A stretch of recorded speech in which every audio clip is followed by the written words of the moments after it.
चलिए साथियों, हम लोग यूपी स्पेशल पेपर 5 का आज लास्ट लेक्चर करने जा रहे हैं और आज का टॉपिक आपका होने वाला है उत्तर प्रदेश में आंतरिक सुरक्षा। तो इंटरनल सिक्योरिटी से जुड़े हुए जो आपके मामले हैं वो समझेंगे। साथ ही ये याद रखना है कि पेपर 5 में जैसे यूपी सेंट्रिक रह करके हमें उसकी आंतरिक सुरक्षा देखनी है, सेम इसी पैटर्न पर पेपर 3 में आपका इंटरनल सिक्योरिटी सिलेबस में आता है।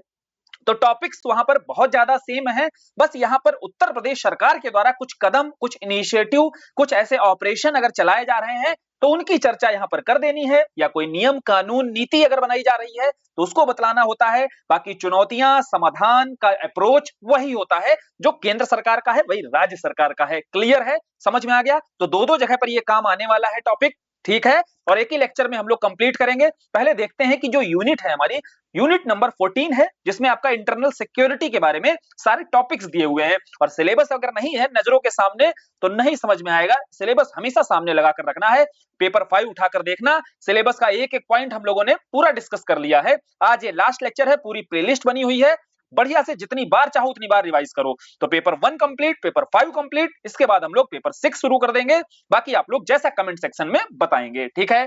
तो देखो यहां पर जैसे दिया हुआ है आंतरिक सुरक्षा सिलेबस में हमारे, उसमें सीधा मेंशन है आपका उग्रवाद के प्रसार एवं विकास के बीच संबंध। ये हमारी यूनिट है। यहां साथ के साथ देखते चलना है कि ये जितनी यूनिट में आपके डिस्क्राइब किए गए हैं, सब टॉपिक्स जो बनाए गए हैं, इसमें क्वेश्चंस कहां-कहां से आए हैं। लास्ट में आपके क्वेश्चन भी दे दिए गए हैं, 2 ही बार अभी पेपर हुआ है, 2023 और 2024। तो बोले इन दोनों में आपके क्वेश्चंस कहां-कहां से किस यूनिट से आए हैं, ये भी अभी यहीं पर समझ लेंगे इसके साथ में, ठीक है। दूसरा है संचार नेटवर्किंग, मीडिया एवं सोशल नेटवर्किंग साइट्स की भूमिका। देखो अभी यहां से क्वेश्चन नहीं है ना, अभी यहां से कोई क्वेश्चन आया है। फिर यहाँ कानून व्यवस्था दिया हुआ है, तो लॉ एंड ऑर्डर को लेकर के यहाँ एक प्रश्न हमारा प्रीवियस ईयर में आ चुका है, ठीक है। दूसरा दिया हुआ है संगठित अपराध। देखो भैया, संगठित अपराध से जोड़कर यहाँ पर क्वेश्चन आपका बनाया गया है। तो बोले यहाँ पर क्वेश्चन संगठित अपराध से आ चुका है, और वो भी संगठित अपराध को यूपी एसटीएफ से जोड़कर क्वेश्चन पूछा कि संगठित अपराध को रोकने के लिए यूपी एसटीएफ की भूमिका बताइएगा, ठीक। तो एक तो ऐसे जोड़कर पूछा, एक संगठित अपराध से सीधा प्रत्यक्ष रूप से पूछा हुआ है। क्लियर, समझ में आया? तो दो प्रश्न देखो यहां से ही आ चुके हैं। फिर यहां बात आती है सुरक्षा बल और एजेंसियां। देखो सुरक्षा बल जो है आपके, उसमें आपका यूपी एसटीएफ से क्वेश्चन पूछ चुका है, आज हम लोग देख लेंगे इसका क्या रोल है। दूसरा भैया सीमा सुरक्षा, यहां पर एक टॉपिक है कि हमारी जो बाउंड्री है, जैसे उत्तर प्रदेश में सबसे ज्यादा चुनौती कहां पर है, नेपाल वाली जो बाउंड्री है, ठीक। तो यहां पर हम लोग सीखेंगे, इसके अलावा और भी देखेंगे। जो कि सीमा सुरक्षा से जुड़ा हुआ मामला पूछा था, तो केवल नेपाल बाउंड्री नहीं, हो सकता है नेपाल सीमा सुरक्षा से संबंधित कोई क्वेश्चन पूछ दिया जाए यूपी के संदर्भ में, क्योंकि अंतरराष्ट्रीय सीमा जुड़ती है तो ज्यादा महत्वपूर्ण हो जाती है, तो उसको कवर करेंगे। इसके साथ हम उत्तर प्रदेश की सारी सीमाओं पर देखेंगे कहां-कहां चुनौतियां मौजूद हैं, उसको यहां समझ लेंगे, क्योंकि प्रीवियस ईयर में वह क्वेश्चन हमारे पूछा जा चुका है, ठीक है। फिर यहां पर मेंशन है नागरिक सुरक्षा अधिकार, अभी यहां से क्वेश्चन नहीं आया है, ना ही मनी लॉन्ड्रिंग से आया है, तो लेकिन हम टॉपिक ये सारे करेंगे, कोई भरोसा नहीं, इस बार बहुत ज्यादा संभावनाएं हैं कि मनी लॉन्ड्रिंग, धन शोधन जो है, इससे क्वेश्चन आ सकता है। देखो पेपर 3 में भी कवर हो जाएगा अपना, और पेपर 5 में भी कवर हो जाएगा, तो एक तीर से दो निशाने लगेंगे, ठीक, समझ में आया? तो साथ में अप्रोच दिमाग में रखना होता है, ये सब दिमाग में रखते हुए जब पढ़ोगे तो आप उसका मल्टीपल तरीके से यूज कर पाओगे। शुरू करें, सीधे टॉपिक पर चलते हैं। सबसे पहला टॉपिक क्या है हमारे पास, उग्रवाद के प्रसार एवं विकास के बीच संबंध। देखो उग्रवाद क्या होता है और डेवलपमेंट क्या होता है। वैसे सही मायने में अगर देखा जाए कि डेवलपमेंट का उद्देश्य तो यही होना चाहिए कि भैया जहां विकास हो रहा है, सबका साथ, जो सबका विकास की बात की जाती है, अगर सबको साथ लेते हुए विकास किया जाएगा तो वहां उग्रवाद जैसी घटनाएं कम होनी चाहिए ना। लेकिन देखा क्या जाता है, देखा यह जाता है कि जहां डेवलपमेंट के कार्य होते हैं, जैसे ही डेवलपमेंट का कोई भी प्रोजेक्ट आया तो वहां पर उग्र जो घटनाएं होती हैं, एक्सट्रीमिज्म होता है, वहां पर बढ़ता हुआ दिखाई देता है कि नहीं।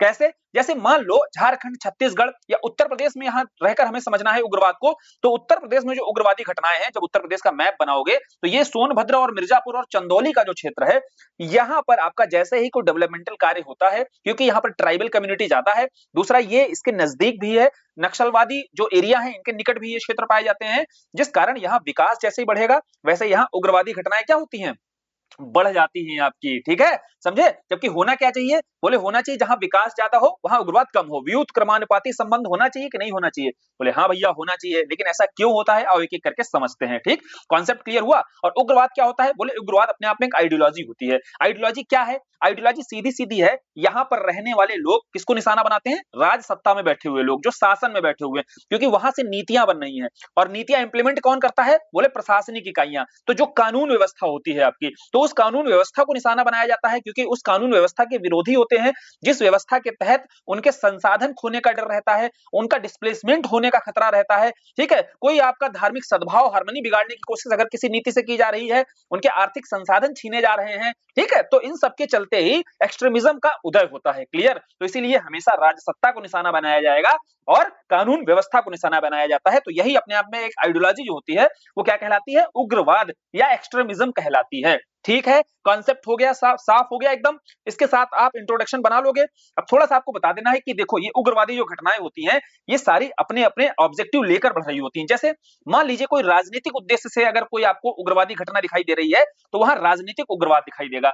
धार्मिक उग्रवाद क्या होता है? बोले धार्मिक किसी ना किसी विचार से प्रेरित होकर के जब मान लो एग्जाम्पल के तौर पर कुछ एक वर्ग विशेष धार्मिक उन्माद बढ़ा करके धार्मिक उग्रवाद बढ़ाने की कोशिश करता है तो वो धार्मिक उग्रवाद कहलाता है। फिर सामाजिक आर्थिक क्या होता है? बोलो सोशियो इकोनॉमिक एंगल पर आपको देखना होगा कि जैसे संसाधन जल जंगल जमीन का खतरा जहां दिखाई देगा, बोले उनके आर्थिक संसाधन जहां दिखेंगे कि छूटते जा रहे हैं उनसे, उनके आर्थिक संसाधनों पर खतरा है या किसी और का अधिकार होने वाला है, तो वहां पर आपका सामाजिक या आर्थिक उग्रवाद दिखाई देगा। वैचारिक क्या होता है? इसमें वैचारिक उग्रवाद में ही आपको नक्सलवाद को समझना चाहिए, माओवाद को समझना चाहिए।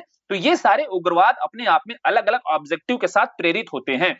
और इसमें देखने को क्या मिलता है? इसमें आपको हिंसक घटनाएं देखने को मिलेंगी, हिंसा देखने को मिलेगी या बाध्यता मूलक तत्व। बोले बाध्यता मूलक तत्व का मतलब है कि सरकार को, शासन को, प्रशासन को बाध्य किया जाएगा कि हमारी बातें मानिए, अदरवाइज ये जो हिंसक घटनाएं हैं ये और ज्यादा बढ़ेंगी, जिससे आपकी जो लॉ एंड ऑर्डर है आपका वो खराब होगा, साथ ही हमारा संसाधन तो जा ही रहा है, आपके संसाधनों की भी हम क्षति पहुंचाएंगे। तो इसमें देखो इन तत्वों का प्रयोग किया जाता है। क्लियर हो गया होगा? उग्रवाद क्या है समझ में आ गया होगा। अब आगे बढ़ते हैं, थोड़ा सा समझते हैं कि उत्तर प्रदेश में उग्रवाद के प्रसार, आखिर उग्रवाद फैलने का कारण क्या क्या है। कारण तो बहुत स्पष्ट है, सीधे सीधे। क्या बोले? सबसे पहले आपको सोशियो इकोनॉमिक एंगल पर सोचना पड़ेगा, क्योंकि उग्रवादी घटनाएं बढ़ती ही क्यों हैं? क्योंकि निर्धनता आपकी बहुत ज्यादा है, गरीबी बहुत ज्यादा है, और इस निर्धनता गरीबी को दूर करने के बजाय सरकार एक सीमित वर्ग को वहां अधिकार देती है, वहां के जंगलों को काटेंगे, वहां पर कोई फैक्ट्री लगाएंगे, तो भैया वहां का जो वर्ग विशेष है उसमें निर्धनता, बोले तो एम्प्लॉयमेंट जनरेट होनी चाहिए सही मामले में, लेकिन उनके बीच जो मान्यता बढ़ती है कि भैया ये हमारे संसाधन हमारे खरीद करके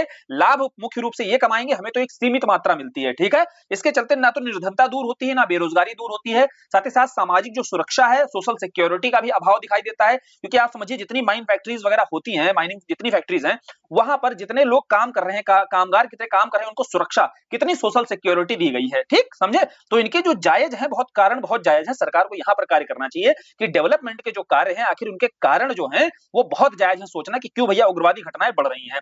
जो इंफ्रास्ट्रक्चर है, आधारभूत अवसंरचना है, इसका भी अभाव दिखाई देगा। और सीधी सी बात है कि यहाँ उग्रवाद बढ़ने का एक महत्वपूर्ण कारण है वैचारिक जो आपका लगाव है। जैसे आसपास के नक्सलवादी और माओवादी जो क्षेत्र होते हैं, वहां से भी यह जो आपके उत्तर प्रदेश के क्षेत्र हैं, कौन से? मिर्जापुर, सोनभद्र और चंदौली के क्षेत्र, इनकी भौगोलिक निकटता होने के कारण भी हमें इसी क्षेत्र में आपकी ज्यादा उग्रवादी घटनाएं दिखाई देती हैं। क्लियर? समझ में आ गया? तो कारण क्लियर हो गए। कारण के साथ साथ आपको एक दो घटनाएं अगर बता देनी है, जैसे उत्तर प्रदेश के संदर्भ में क्या कोई एक्सट्रीमिज्म से संबंधित घटनाएं हुई हैं?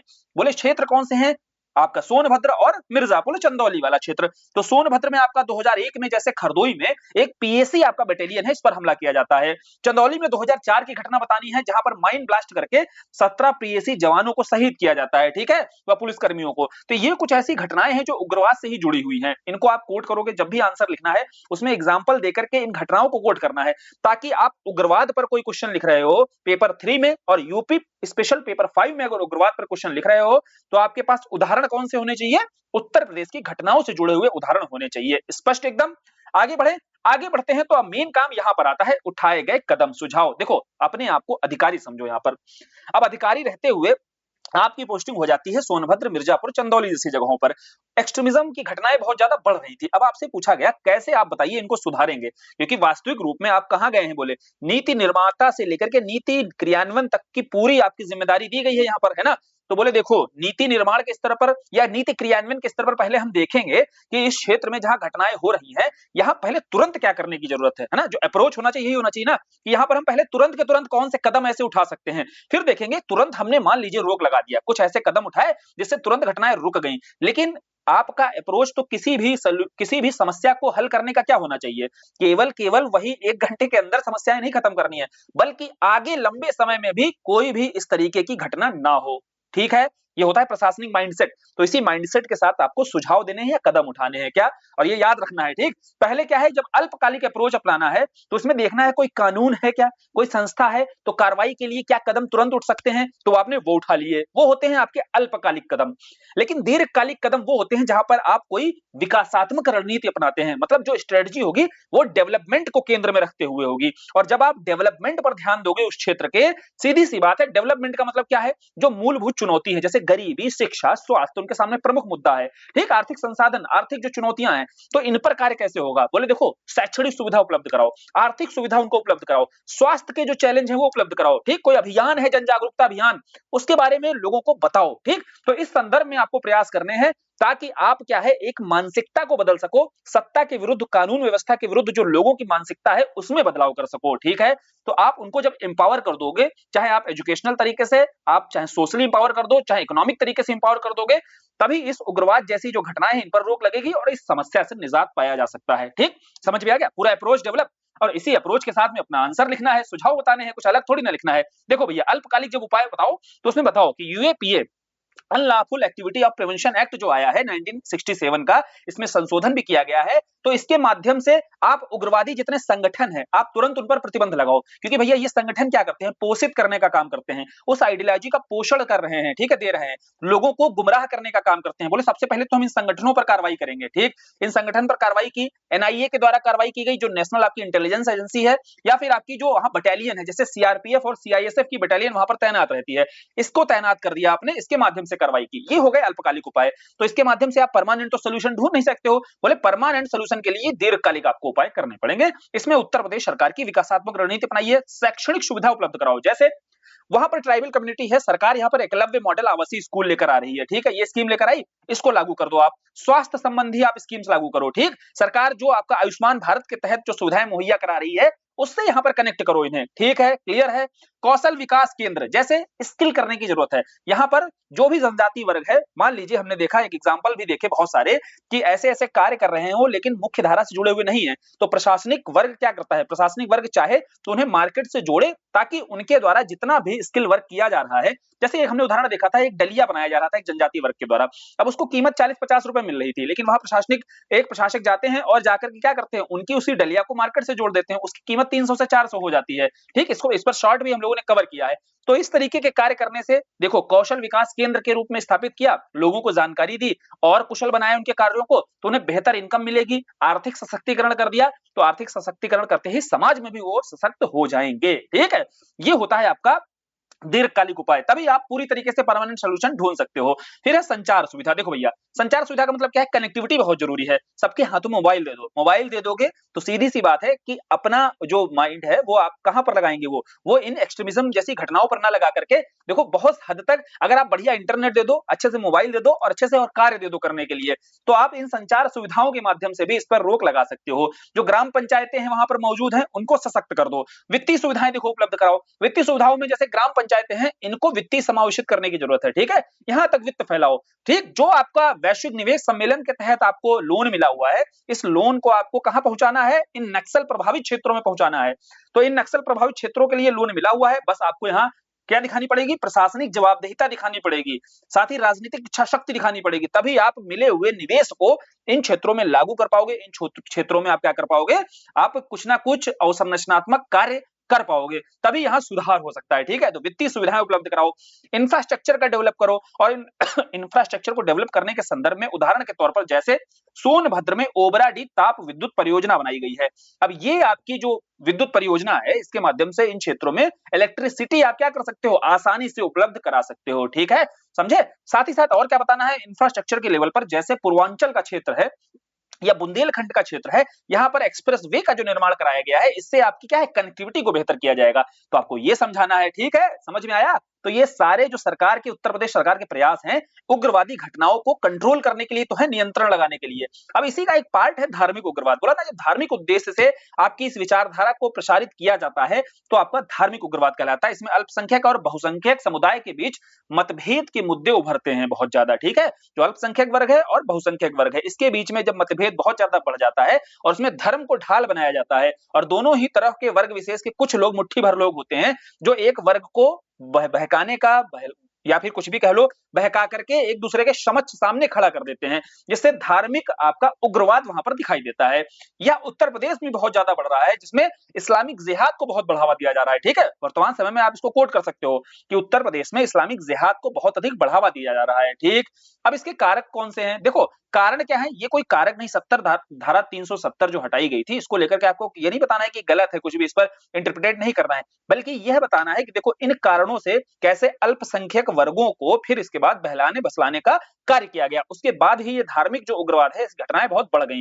जैसे 370 और 35 का जो उन्मूलन किया गया, यूसीसी वाले मुद्दे पर देखा होगा मतभेद बहुत बड़ा था। एनआरसी और सीए का मुद्दा जब आया तो बहुत मुद्दा बढ़ गया है ना, धार्मिक उन्माद बहुत बढ़ गया। हिजाब का मुद्दा रहा हो, चाहे धार्मिक स्थलों पर विवाद, जैसे काशी मथुरा विवाद जो शुरू हुआ, धार्मिक मतांतरण, या फिर मीडिया बहुत बड़ा रोल लगता है। जैसे यहाँ मीडिया को भी आपने देखा होगा कि कौवे लड़ाने वाला काम करती रहती है। ठीक है, तो ये सारे जो कारक हैं, यही सारे कारक हैं भारत में जो धर्मनिरपेक्ष जो राष्ट्र है अपने आप में, जो भारत की हमेशा एक संस्कृति का हिस्सा रहा है, धर्मनिरपेक्षता, धार्मिक सद्भाव, उसको बिगाड़ने वाले कारक कौन से हैं? इन सारे कारकों को आपको बताना है कि उत्तर प्रदेश में ये सारे कारक हैं जो आपके धार्मिक उग्रवाद को बढ़ावा दे रहे हैं। अब क्या उत्तर प्रदेश सरकार इनको रोकने के प्रयास नहीं कर रही है? बिल्कुल कर रही है।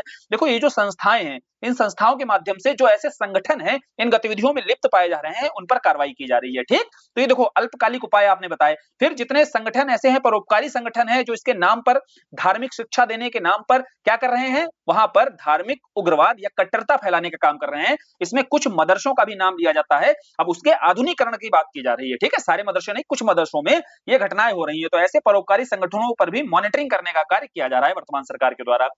अब इसके बाद में देखो, आपको जो दीर्घकालिक उपाय अपनाने हैं, ध्यान रखना है, उसमें आप क्या कर सकते हो? डेवलपमेंटल कार्य करना है, विकासात्मक रणनीति अपनानी है, तभी जाकर के आप इस घटना, इस जो समस्या है, इस समस्या से निजात पा सकते हो।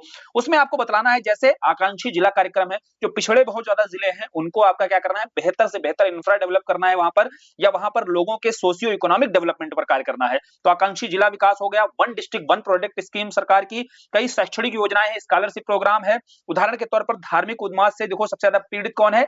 बोले सबसे ज्यादा पीड़ित है यहाँ पर अल्पसंख्यक वर्ग। तो अल्पसंख्यक वर्ग के लिए यहाँ उस्ताद योजना लाई गई। ठीक है, नया सवेरा योजना लाई गई है। ठीक, ये सारी स्कीम्स क्या है? उदाहरण के तौर पर उत्तर प्रदेश के संदर्भ में आपको कोट कर देनी है। ठीक है, फिर डिजिटल ग्राम योजनाएं हैं। तो ये सारे कुछ ऐसे प्रयास किए जा रहे हैं जिसके माध्यम से धार्मिक उग्रवाद की घटनाओं को कम किया जा सकता है। ठीक, तो विकास और उग्रवाद के मध्य संबंध हमको समझ में आ गया। इसमें हमने देखा उग्रवाद जैसी घटनाएं और उत्तर प्रदेश सरकार क्या प्रयास कर रही है, लगे यहाँ धार्मिक उग्रवाद को भी समझ लिया। अब उत्तर प्रदेश के बारे में जब भी उग्रवाद पर लिखना होगा तो बताना होगा सबसे ज्यादा पीड़ित कौन सा क्षेत्र है। ये मिर्जापुर, सोनभद्र, चंदौली और चित्रकूट का एरिया, ये तो ये जो है ज्यादातर प्रभावित इलाके रहते हैं। इसको छोटा सा मैप बना करके साइड में आप दिखा सकते हो। ठीक है, तो ये टॉपिक क्लियर हुआ। आगे चलते हैं, दूसरी यूनिट थी हमारे पास उत्तर प्रदेश में सुरक्षा बल एजेंसियां व उनके अधिशेष।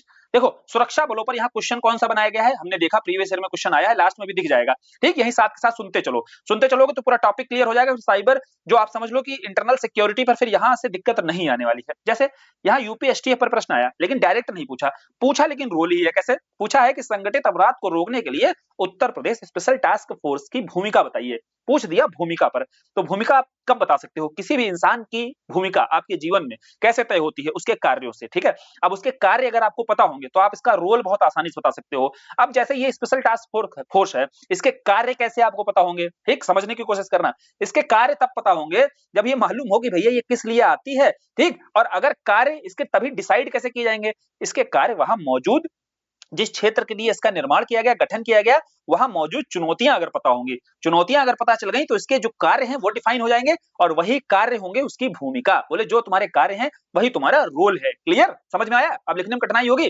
नहीं होगी ना, क्योंकि आपको अब Uttar Pradesh special task force के बारे में देखो बताने जा रहे हैं कि क्या इसका रोल हो सकता है, इसके रोल के पॉइंट कैसे निकल कर आएंगे। समझो बात को, ध्यान से समझो कि बहुत सारे देखो मामले होते हैं, बहुत सारी घटनाएं, अपराध होते रहते हैं, उस पर आपकी उत्तर प्रदेश पुलिस तो है ही, फिर ये Uttar Pradesh special task force क्या है, एसटीएफ क्या है।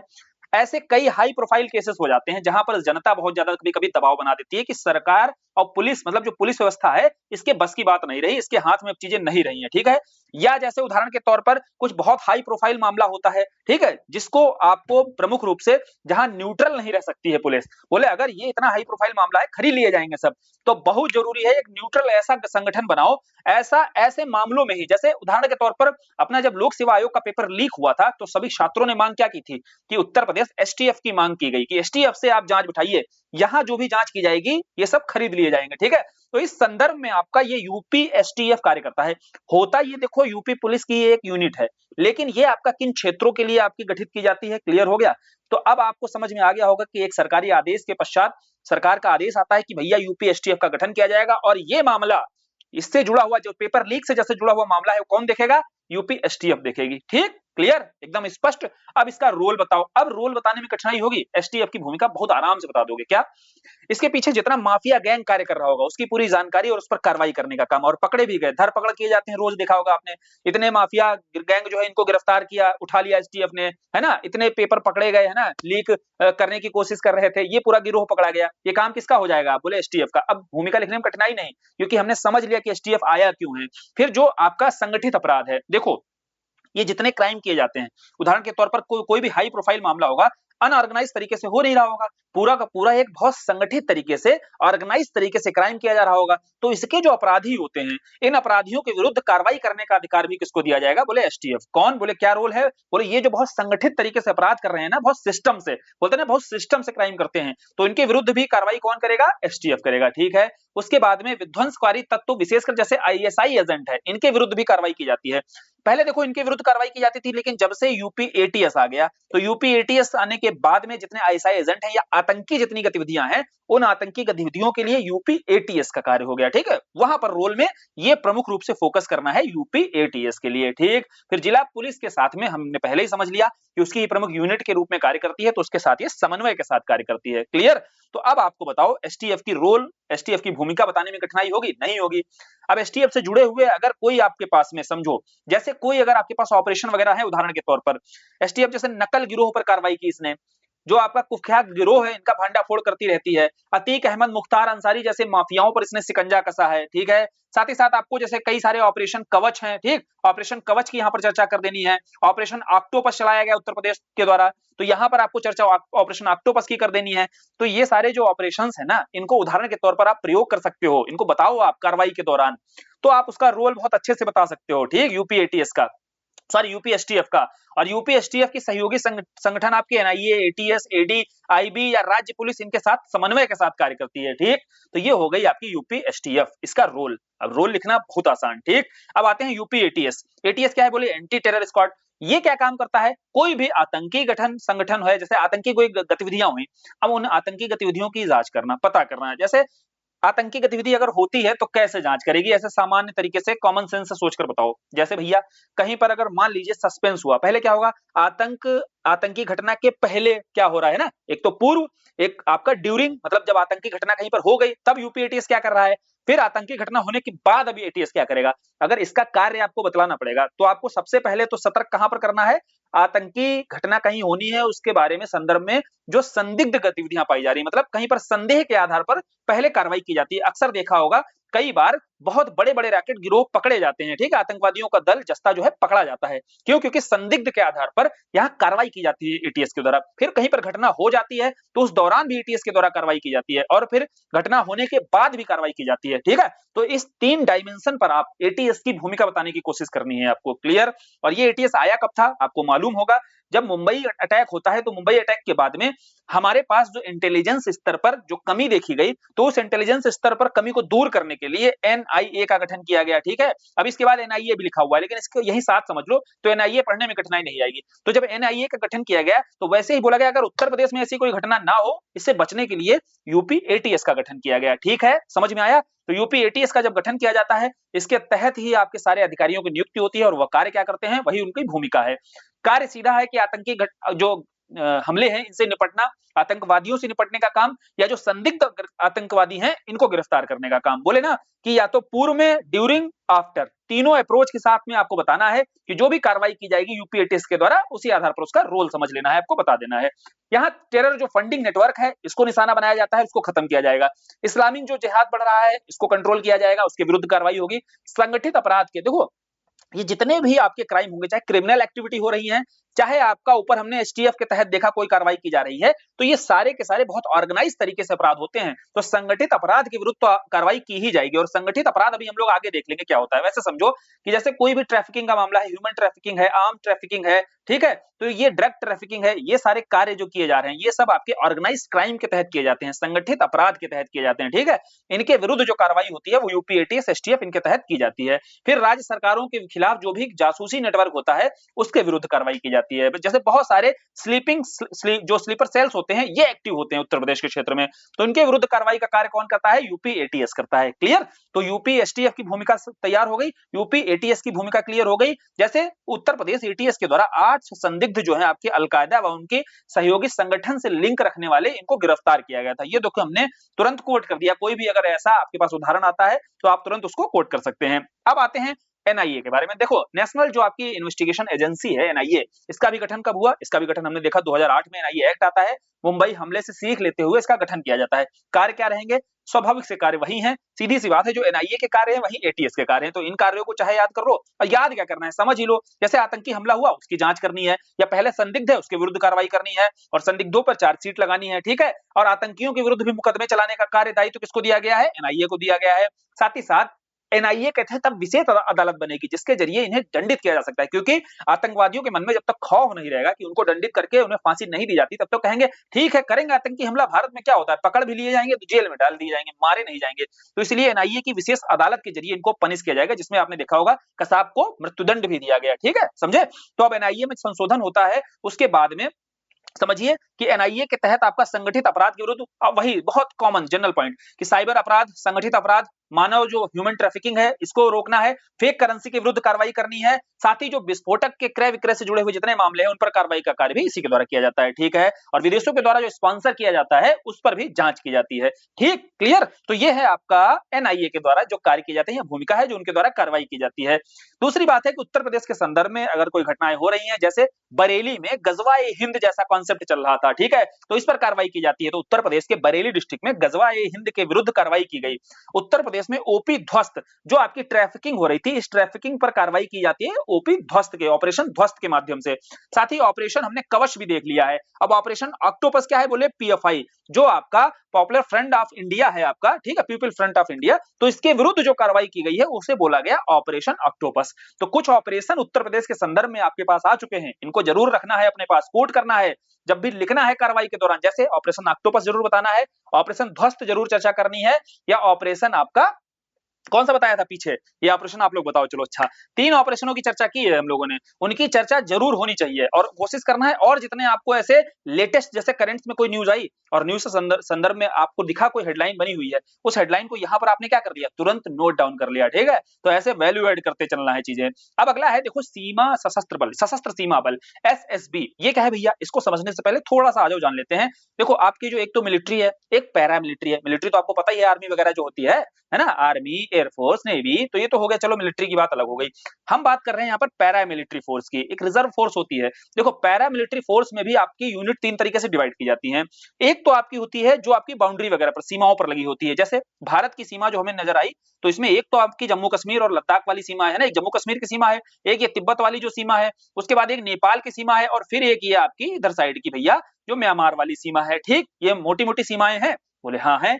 तो इस संदर्भ में अलग अलग क्षेत्रों में देखो सीएपीएफ क्या है आपका, सेंट्रल जो आर्म्ड पुलिस फोर्स है, इसकी प्रमुख इकाइयां होती है, प्रमुख यूनिट होती है, आर्म फोर्सेस होती हैं। तो उसमें जो बाउंड्री पर आपकी फोर्सेस लगी होती हैं, जैसे म्यांमार वाली सीमा पर जो लगी होती है, ये आपकी असम राइफल्स होती है यहाँ पर, ठीक, ध्यान से सुनते चलना।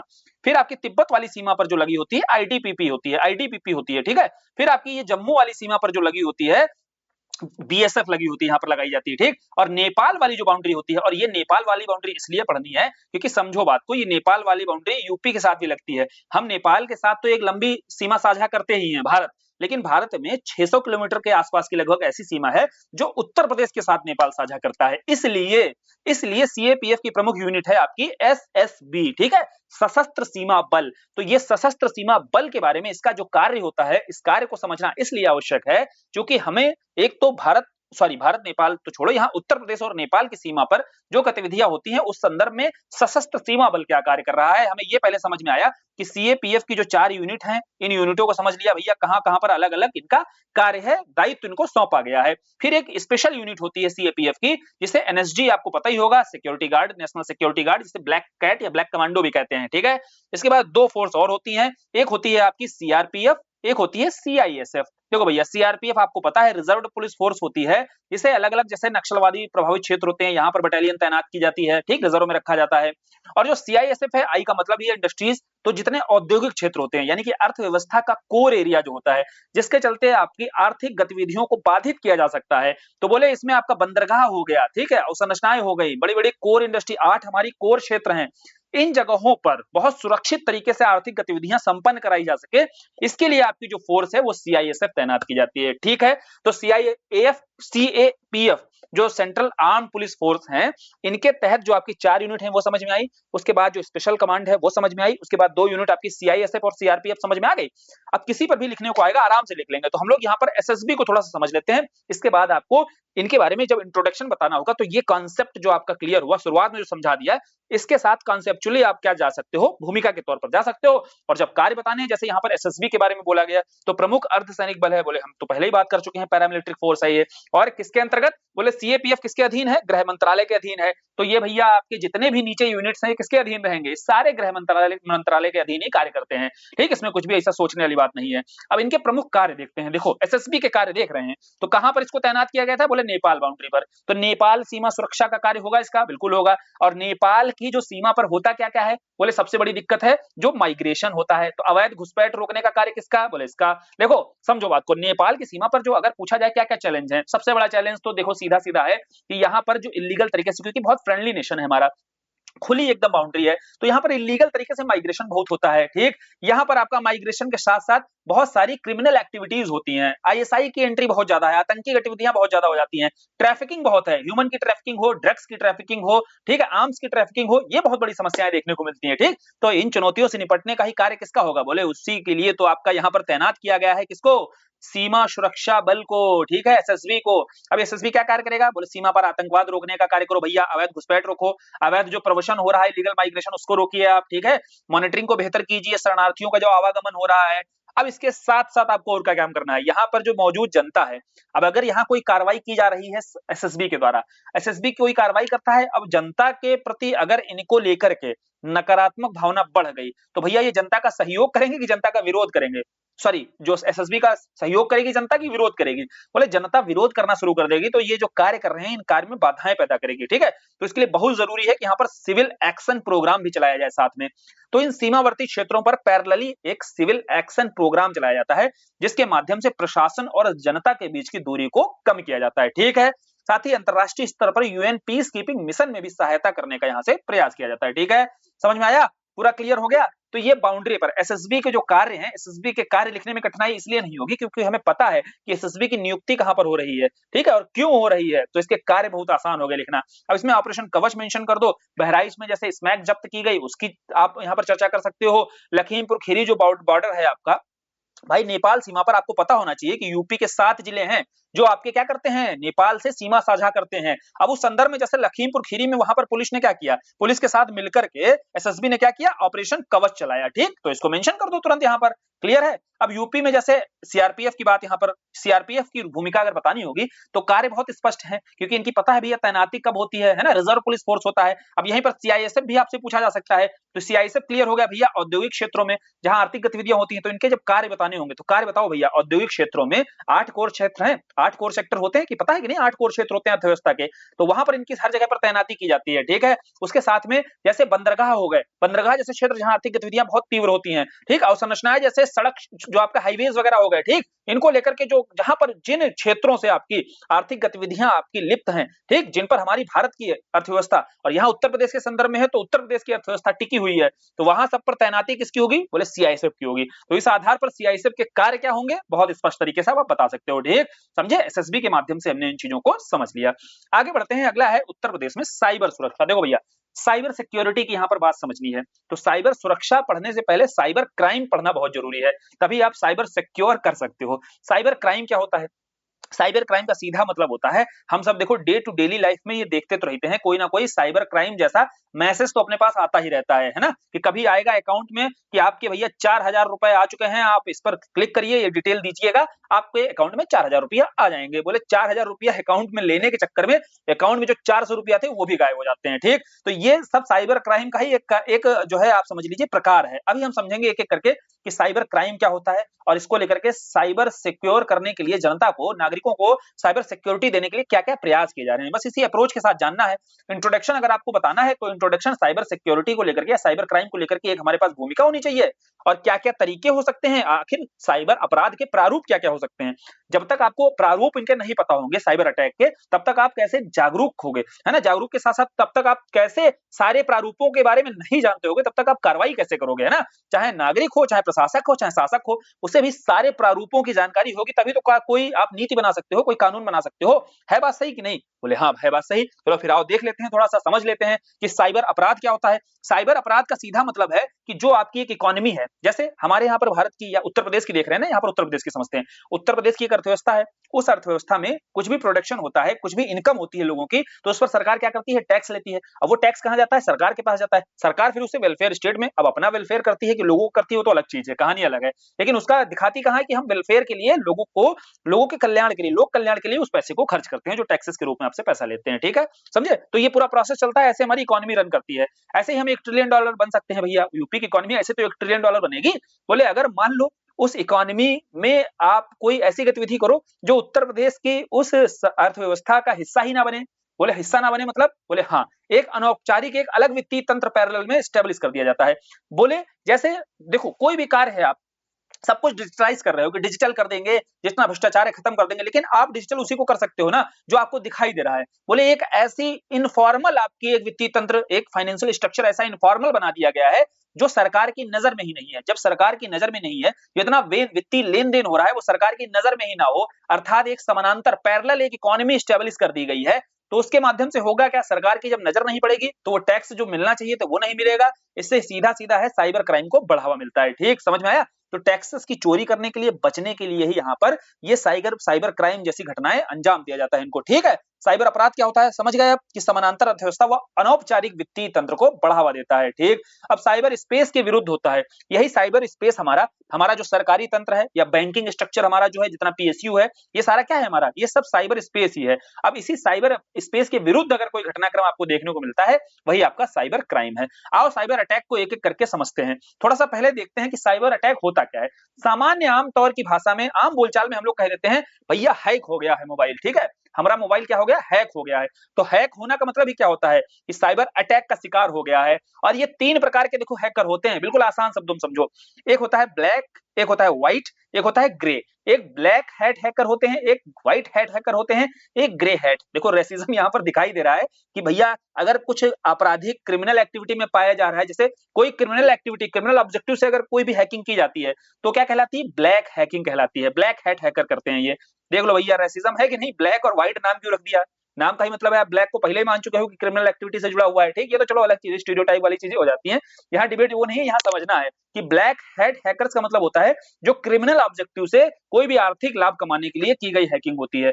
व्हाइट हैट हैकर्स वो होते हैं कि जैसे गवर्नमेंट बहुत सारे हैकर्स अपने पास रखती है हैकिंग कराने के लिए, ताकि वहां पर नागरिकों के अधिकारों को सुरक्षित रखा जा सके। जैसे पुलिस है, बैंकिंग है, बहुत सारी हैकिंग करके क्या करती है? पता लगाती है कि कहां पर भैया ये इलीगल एक्टिविटी हो रही है। तो वो आपका जो सरकार का सहयोग करते हैं, वो आपके व्हाइट हैट हैकर्स होते हैं। ठीक है, ग्रे हैट हैकर्स क्या होते हैं? बोले ये हाइब्रिड मॉडल पर काम करते हैं, ब्लैक और व्हाइट। शुरुआत में तो अच्छे रहते हैं, लेकिन धीरे धीरे आर्थिक लाभ कमाने के लिए गलत मार्ग पर आगे बढ़ जाते हैं। तो वो सारे के सारे आपके ग्रे हैट हैकर्स का भाग होते हैं। ठीक, क्लियर?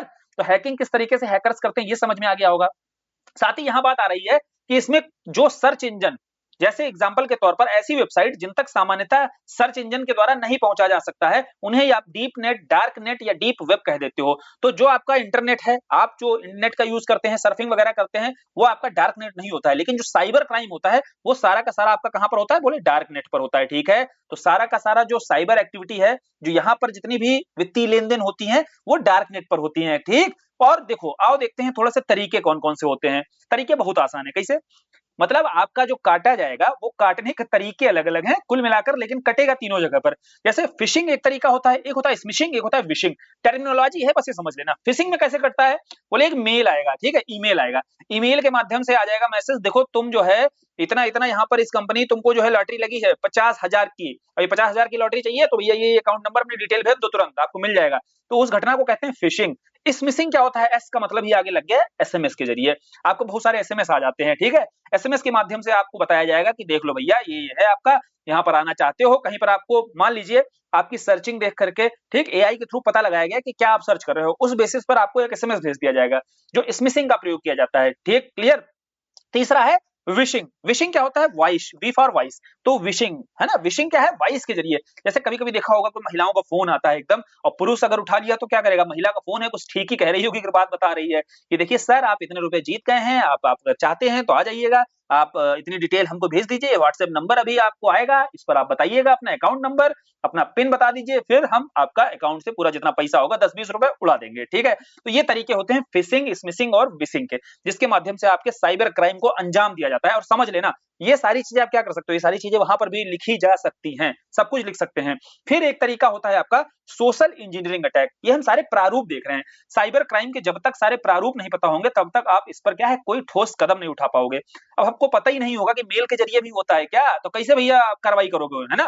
बोले एसएमएस के जरिए होता है, पता था, लेकिन मेलों के जरिए होता है, तो बोले फिशिंग हो, स्मिशिंग हो, विशिंग हो, सब पता होना चाहिए कि कैसे कैसे साइबर क्राइम होता है। फिर एक होता है सोशल इंजीनियरिंग अटैक। बोले एक ये भी तरीका है क्या, बोले हाँ, जो झेलता है उसको पता रहता है कैसे। एक कोई सरकारी संगठन, जैसे बोले हम देखो यार यहाँ से बोल रहे हैं, कहाँ से, स्वास्थ्य संगठन से, बोले आप अभी वहां पे चेकअप कराए थे, हाँ तो चेकअप कराए थे आप, जो है उसके लिए एक बीमा पॉलिसी लिए थे, हाँ लिए थे, तो बस वही वहीं से हम बोल रहे हैं। और आपको अगर बीमा पॉलिसी कंटिन्यू करनी है तो आप दो अकाउंट नंबर दे रहे हैं, इसमें आप पैसे भेज दीजिएगा, पैसे इतना भेज दीजिएगा तो आपको क्या है कंटिन्यू कर दिया जाएगा, आपको इतना 5 लाख का बीमा मिल जाएगा। तो ऐसे सोशल इंजीनियरिंग अटैक होता है, आपकी डिटेल निकाली जाएगी और फिर सरकारी हमला बोलते हैं इसको, सरकारी संगठन का एक प्रतिनिधि बन करके आप पर हमला किया जाता है, ठीक है। तो इससे भी सतर्क रहना है। फिर है साइबर स्टॉकिंग और साइबर बुलिंग। इसमें क्या होता है, साइबर स्टॉकिंग में आपका ईमेल के जरिए जो है जितना भी है आपकी जानकारी ले ली जाएगी, फिर आपको जान से मारने की या आपको बदनाम करने की, जैसे बहुत सारी होती है ना पर्सनल डिटेल्स आपकी निकाल ली जाती हैं, आपकी पर्सनल डिटेल निकाल करके आपको मैसेज किया जाएगा, मैसेज करके बोला जाएगा इनको हम पब्लिक कर देंगे। तो एक साइकोलॉजिकल, एक आतंकवाद, इसको साइकोलॉजिकल टेररिज्म की एक्टिविटी में भी डाला जाता है कि यहाँ से उसको साइकोलॉजिकली उस इंसान को परेशान किया जाता है कि आपको बदनाम कर देंगे या फिर जान से मार दिए जाएंगे आप। तो इस तरीके की धमकी जो दी जाती है उसे साइबर स्टॉकिंग, स्टॉक करके या साइबर बुलिंग करना, ठीक है, जान से मारने की धमकी देना मतलब बुलिंग करने का कार्य किया जाता है। फिर एक बौद्धिक संपदा चोरी भी होती है, जैसे आपके बहुत सारे पेटेंट हैं, कॉपीराइट है, ट्रेडमार्क है, इसको ऑनलाइन स्तर पर निशाना सीधा बनाया जाता है, ठीक है। तो वो आपकी जो इंटेलेक्चुअल प्रॉपर्टी राइट है, इसकी चोरी भी आपकी साइबर क्राइम ही है। आइडेंटिटी थेफ्ट क्या होती है, ये भी बहुत आसान है। जैसे मान लो आपका आधार कार्ड खोएगा, ठीक है, अब कोई आदमी आधार कार्ड लगा करके कोई भी अगर क्रिमिनल एक्टिविटी कर रहा है, कर वो खुद रहा है, लेकिन आधार कार्ड किसका लगा है, बोले मनोज कुमार का आधार कार्ड लगा है। और जब भी वहां पर पाया गया कि भैया कौन आदमी था जिसने यहाँ से अंजाम दिया इस घटना को, बोले आधार कार्ड मनोज जी का लगा हुआ है, तो मनोज जी वहां से धर के उठा लिए गए घर से। तो बाद में पता चला भैया ये तो आइडेंटिटी थेफ्ट का केस था। ये अपने आप में जो साइबर क्राइम था, किसी और की पहचान का यूज करके अगर कोई क्राइम किया जाता है तो आपका आइडेंटिटी थेफ्ट के रूप में जाना जाता है, ठीक है। तो ये सारे क्या होते हैं, ये सारे प्रारूप होते हैं साइबर क्राइम करने के। अब इन सारे साइबर क्राइम से निपटने के लिए आपको सुझाव मांगे जाएं, तो सुझाव को याद रखना, पहले अप्रोच समझ लो। जब सुझाव बताने जाना है कि देखो भैया सबसे बढ़िया तरीका है इन डायमेंशन पर सोचना है कि हम एक तो पहले देखेंगे वैधानिक स्तर पर कोई कानून कानून है क्या। अब आप अधिकारी बन चुके हैं, ठीक है, जैसे ही सुझाव या सुधार करने के लिए आता है तुरंत आपको अपने आप को एक समझ लेना भैया हम प्रशासनिक अधिकारी हैं, नियुक्ति है हमारी, अब साइबर क्राइम से निपटना है हमको। उत्तर प्रदेश के इन क्षेत्रों में बहुत ज्यादा साइबर क्राइम बढ़ चुका है, क्या करें, बोले कानून कानून है क्या, बोले हाँ देखो अभी बताते हैं, कोई वैधानिक स्तर पर पहले प्रयास करेंगे, ठीक है, तत्कालिक रूप से क्या होता है। फिर बोले कोई क्या पॉलिसी वगैरह नहीं चल रही है यहाँ पर, बोले हाँ चल तो रही, एक नीति है साइबर क्राइम को लेकर के, तो बोले उसको लागू करो ना, क्या कर रहे हो, बोले ठीक है। तो पॉलिसी नीतिगत स्तर पर प्रयास। फिर संस्थागत, कोई संस्था वगैरह नहीं बनाई गई है क्या जो साइबर क्राइम जैसे मामलों पर निपटने के लिए एक पर्याप्त रूप से कोई भी कार्रवाई कर सके, ठीक है। तो बोले संस्थागत प्रयास। उसके बाद ये सारी चीजें जानने के बाद में इसके पश्चात आप जाना है कि कोई ऐसा कोई मॉडल है, कोई बहुत सक्सेसफुल मॉडल किसी स्टेट वगैरह का रहा हो, उसको हम उत्तर प्रदेश में देखते हैं लागू करके, उस मॉडल को अपनाने की कोशिश करते हैं। तो ऐसा कोई सफल मॉडल है, कोई अभियान चल रहा है क्या, उस अभियान को उत्तर प्रदेश के संदर्भ में लागू करेंगे, ठीक है। तो अब देखो ये अप्रोच क्लियर हुआ, वैधानिक, नीतिगत, संस्थागत, कोई सफल मॉडल, कोई अभियान, कोई स्कीम या कोई और क्षमता निर्माण के प्रयास। जो भी आप अप्रोच इसके साथ में आप अपने बनाओ और इस पर पॉइंट्स आप जनरेट करो, तो आपके पास में सुझाव के स्तर पर बढ़िया पॉइंट्स आ जाएंगे लिखने के लिए। जैसे वैधानिक स्तर पर बताया कि आईटी एक्ट है आपका 2000 का, तो इस आईटी एक्ट को लागू करो। नीतिगत स्तर पर बताया आपने कि आपका नेशनल एनसीएसपी जो आपका 2013 की नेशनल साइबर सिक्योरिटी पॉलिसी है, राष्ट्रीय साइबर सुरक्षा नीति 2013, ये जो आपकी बनाई गई थी, इसको लागू करने की जरूरत है। तो नीतिगत प्रयास अभी हम सेंटर लेवल पर देख रहे हैं। देखो केंद्रीय स्तर पर ये सारे प्रयास जो किए जा रहे हैं, ठीक है, लेकिन डायमेंशन यही रखना है। कैसे? वैधानिक, नीतिगत, संस्थागत, सफल मॉडल, अभियान, अन्य, ठीक है। अन्य में आप जितने प्रयास और उत्तर प्रदेश संदर्भ में हो रहे हैं वो सब ऐड करते हुए चलना है। तो बोले देखो वैधानिक स्तर पर, नीतिगत स्तर पर, संस्थागत स्तर पर, जैसे आपकी एक संस्था है सर्ट इन, ठीक। अभी यूपी में जब देखेंगे तो इसी सर्ट इन जो साइबर आपके इमरजेंसी रिस्पांस टीम होती है, ये आपकी सर्ट इन काम करती है। ये आपकी रिस्पांस टीम होती है कि कोई भी साइबर हमला हुआ है तो उस पर तुरंत रिस्पांस कैसे करना है। इसी पर यूपी में बात हो रही है कि सर्ट इन की तर्ज पर ही एक इमरजेंसी रिस्पांस जो संगठन है, जो संस्था है, वो उत्तर प्रदेश में बनाई जाएगी, ठीक है, ताकि उत्तर प्रदेश में होने वाले साइबर हमलों से तुरंत रिस्पांस दिया जा सके। क्लियर? फिर सफल मॉडल में तो केरल का एक साइबर डॉम मॉडल है जो बहुत ज्यादा सक्सेसफुल हुआ है। वहां की जो संस्थाएं हैं, जो एजेंसियां हैं, उनके साथ समन्वय के साथ कार्य करते हुए यहाँ केरल राज्य ने या केरल सरकार ने साइबर सिक्योरिटी के लिए बहुत शानदार कार्य किया है। उसमें यह साइबर डोम मॉडल जरूर आपको चर्चा करनी है। अभियानों में जब आना है तो साइबर सुरक्षित भारत अभियान भारत सरकार के द्वारा चलाया जा रहा है, इसकी चर्चा कर देनी है। अब आते हैं यूपी से जुड़ी हुई कुछ इनिशिएटिव।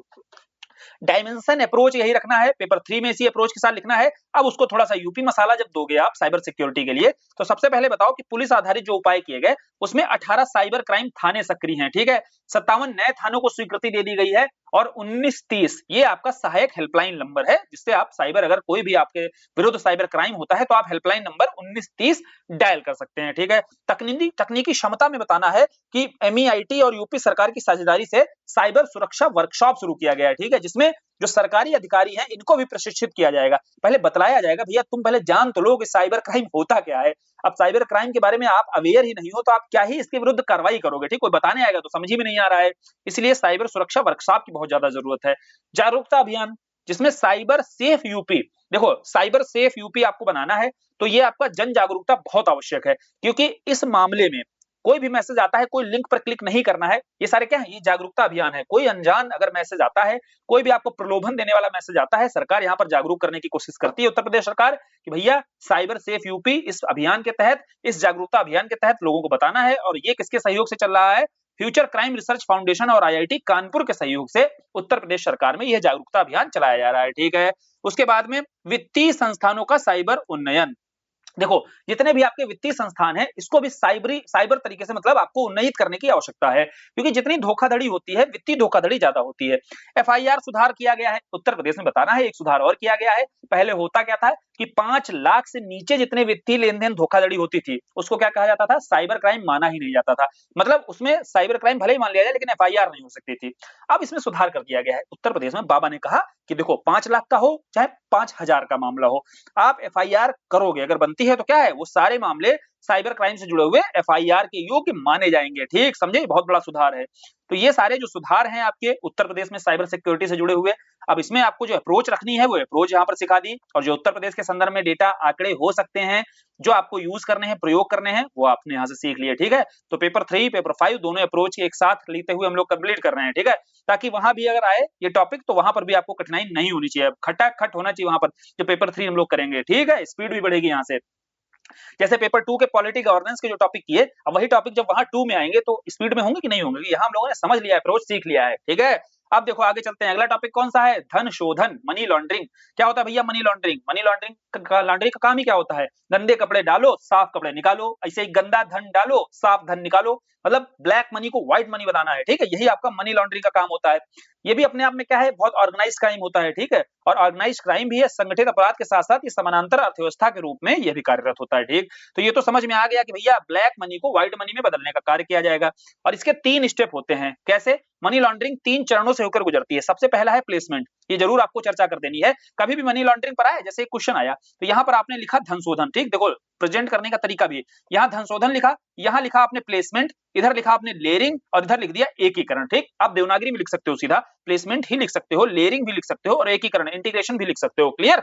तो बोले इन तीनों चरणों को आपने एक डायग्राम बनाया, एक त्रिभुज बनाया और बता दिया भैया बीच में आपने धन शोधन लिखा, तो तुरंत भैया एग्जामिनर भी देखेगा और बढ़िया, चलो बहुत बहुत अच्छे से रिप्रेजेंट कर दिया है। चलो जानकारी अब थोड़ा समझ भी लो कि प्लेसमेंट क्या होता है, लेयरिंग क्या होता है, एकीकरण।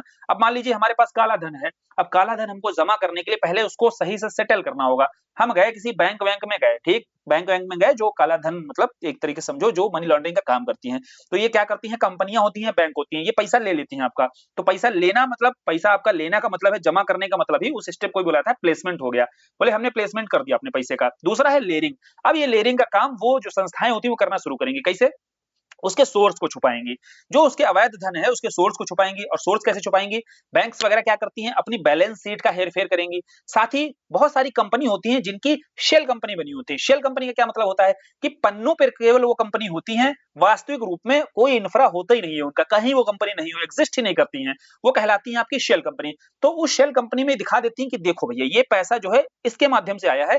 तो वो अब समझ लीजिए एक शेल कंपनी बनी हुई है, प्रॉपर उसका डॉक्यूमेंट है, सरकार की नजर में तो है कंपनी, वो होती तो है ही नहीं, लेकिन सरकार की नजर में तो होगी कंपनी, डेटा है उसका, है ना। तो उस डेटा पे दिखाएंगे देखो ये इसकी इनकम है, तो उसका 1% टैक्स क्या दिखा देंगे, देखो 10% टैक्स तो वो आप ले लो। उसके अलावा पूरा ब्लैक मनी क्या हो गया, पूरे उसके अलावा तो पूरा ब्लैक मनी हो गया व्हाइट मनी ना, जो उसके लिए जायज जो टैक्स होगा वो दे देंगे। 10% 5% जो भी लेना होगा सरकार को ले लेगी। और उसके बाद में जो बचा हुआ पैसा रहा, 100 लाख मान लीजिए हुआ तो 10 लाख मान लो चला गया, बाकी 90 लाख रुपए तो बच गया ना, ब्लैक व्हाइट हो गया कि नहीं हो गया। तो ये देखो एक हिस्सा फिर उसके बाद ये कंपनियां ले लेती हैं जो प्लेसमेंट का काम करती हैं, बाकी हिस्सा उसको मिल जाता है जिसका अवैध धन होता है। ठीक है, तो ऐसे कार्य होता है, पूरा पूरा कारोबार जो चलता है ब्लैक मनी को व्हाइट मनी बनाने का, यही आपका मनी लॉन्ड्रिंग कहलाता है। कैसे ब्लैक मनी को धुल धुला के व्हाइट कर दिया गया, समझ गए प्रोसेस, समझ गए। प्लेसमेंट के बाद में लेयरिंग हुई, लेयरिंग के बाद में कैसे एकीकरण इंटीग्रेशन कर दिया गया। ठीक है, इसमें इकाइयां कौन सी हैं, बोले टैक्स हेवन जैसी जो संस्थाएं हैं ये लगी रहती हैं। स्विस बैंक है जैसे ना, स्विस बैंक वगैरह में जो पैसा लोगों को जमा होता है काहे चिल्लाया जाता है, यही काम करता है वो, ब्लैक को व्हाइट बनाने का। जितना लोगों का ब्लैक मनी है कहाँ जमा है, सब स्विस बैंक में जमा हुआ है। फिर अब वो किसी ना किसी माध्यम से लोगों के पास पहुंचता रहता है। ऑफशोर क्या है, ऑफशोर आपको पता होगा, जो बाहर आपकी संस्थाएं होती हैं उनकी ऑफशोर जो वित्तीय इकाइयां होती हैं, या सेल कंपनी आप समझ लो, ठीक है, जो पन्नों पर ही होती है, वास्तविक में होती ही नहीं है। बहुत सारी एमएनसी जो मल्टीनेशनल कंपनीज होती हैं वो भी अपनी कृत्रिम कंपनियां इसी संदर्भ में बनाकर रखती हैं। आर्टिफिशियल कंपनी क्या होती है, वास्तव में नहीं है, और बोले एमएनसी का जो काला धन है उसको सबको व्हाइट करने का ये काम करती हैं। क्लियर, समझ में आया? तो ये सारी लगी हुई कंपनियां हैं जो मनी लॉन्ड्रिंग का काम करनी है। इसके अनेक रूप हो सकते हैं। रूप हमें स्पष्ट हो गए कि एक तो समझो सार्वजनिक जो कार्य होते हैं वहां पर भ्रष्टाचार आपका, ठीक है, जो सार्वजनिक पद पर बैठे हुए लोग हैं, मान लो बैंकिंग है, संस्थाएं हैं, यहाँ पर बैठे हुए लोग अपने पद का दुरुपयोग करते हैं। जो ऑर्गेनाइज्ड क्राइम है, संगठित अपराध है, इसके द्वारा ये मनी लॉन्ड्रिंग का काम करते हैं। अवैध खनन, सबसे ज्यादा पैसा तो आपका मनी लॉन्ड्रिंग का रियल एस्टेट सेक्टर में ही लगा हुआ है।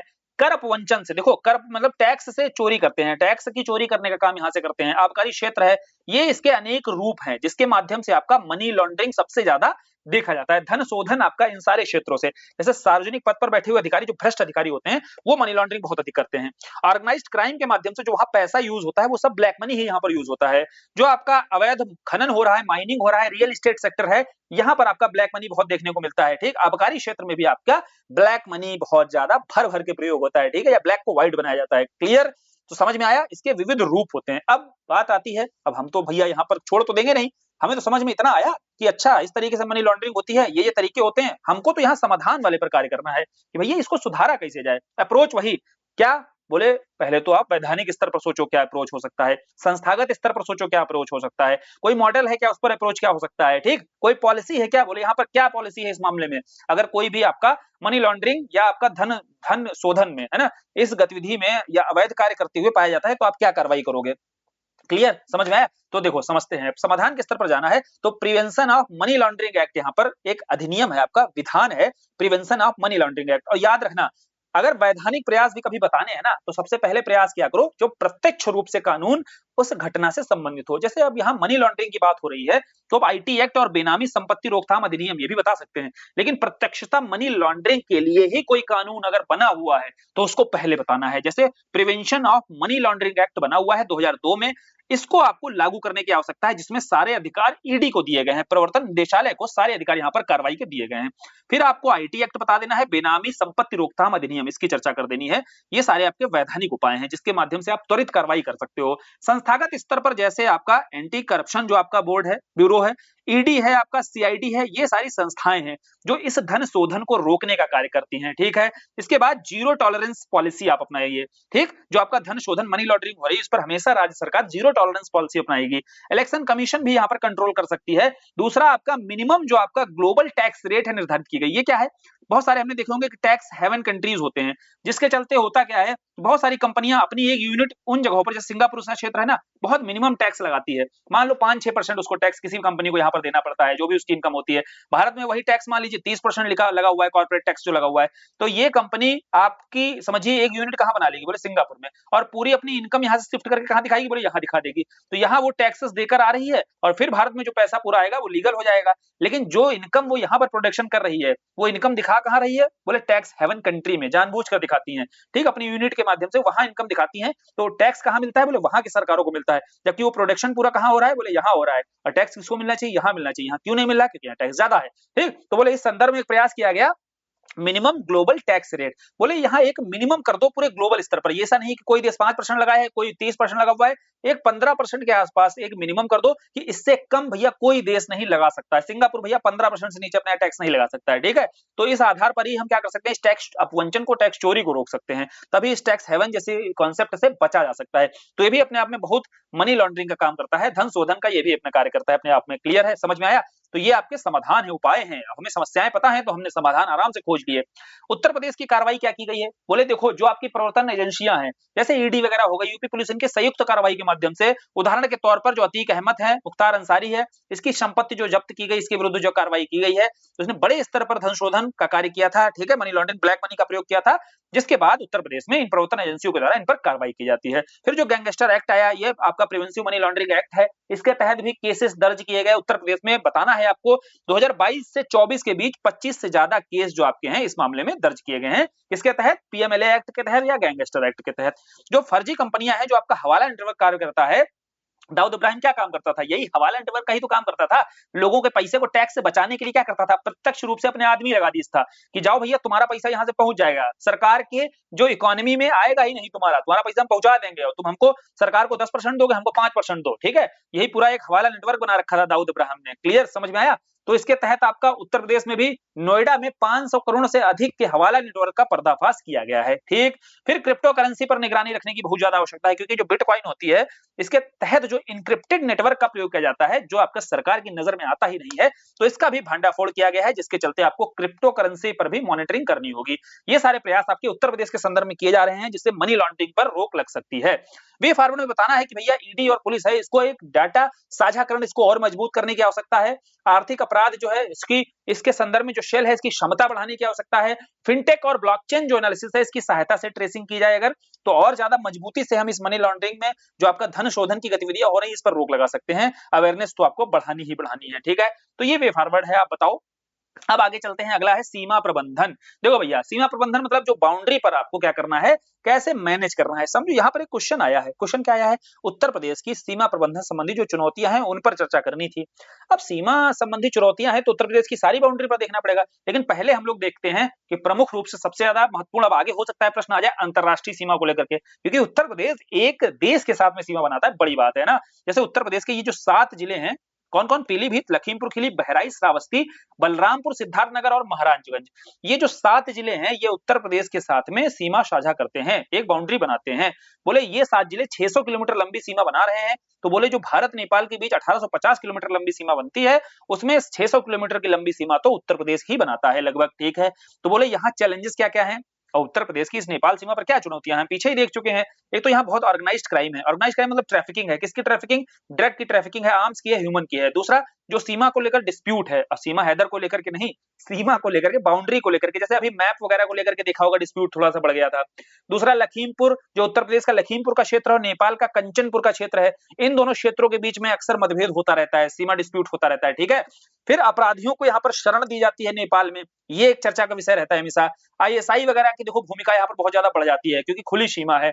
माइग्रेशन जो है आपका इलीगल तरीके से बहुत ज्यादा बढ़ जाता है, जासूसी का काम यहाँ से किया जाता है, ठीक है। राज्य की सुरक्षा के लिए भी ये बहुत खतरे वाली चीज है। तो ये सारी चुनौतियां हैं जो उत्तर प्रदेश के संदर्भ में आपकी कार्य करती हैं। भारत के जो सीमा चुनौतियां हैं नेपाल के संदर्भ में, ऐसा नहीं है कि भारत की नेपाल के साथ जो चुनौतियां हैं वो उत्तर प्रदेश में बदल नहीं जाएंगी, वो सिमिलर ही रहेंगी, ठीक है। तो भारत के साथ में सीमा सुरक्षा को लेकर चुनौती जो नेपाल के साथ है, वही यहाँ पर हम उत्तर प्रदेश के संदर्भ में देख रहे हैं।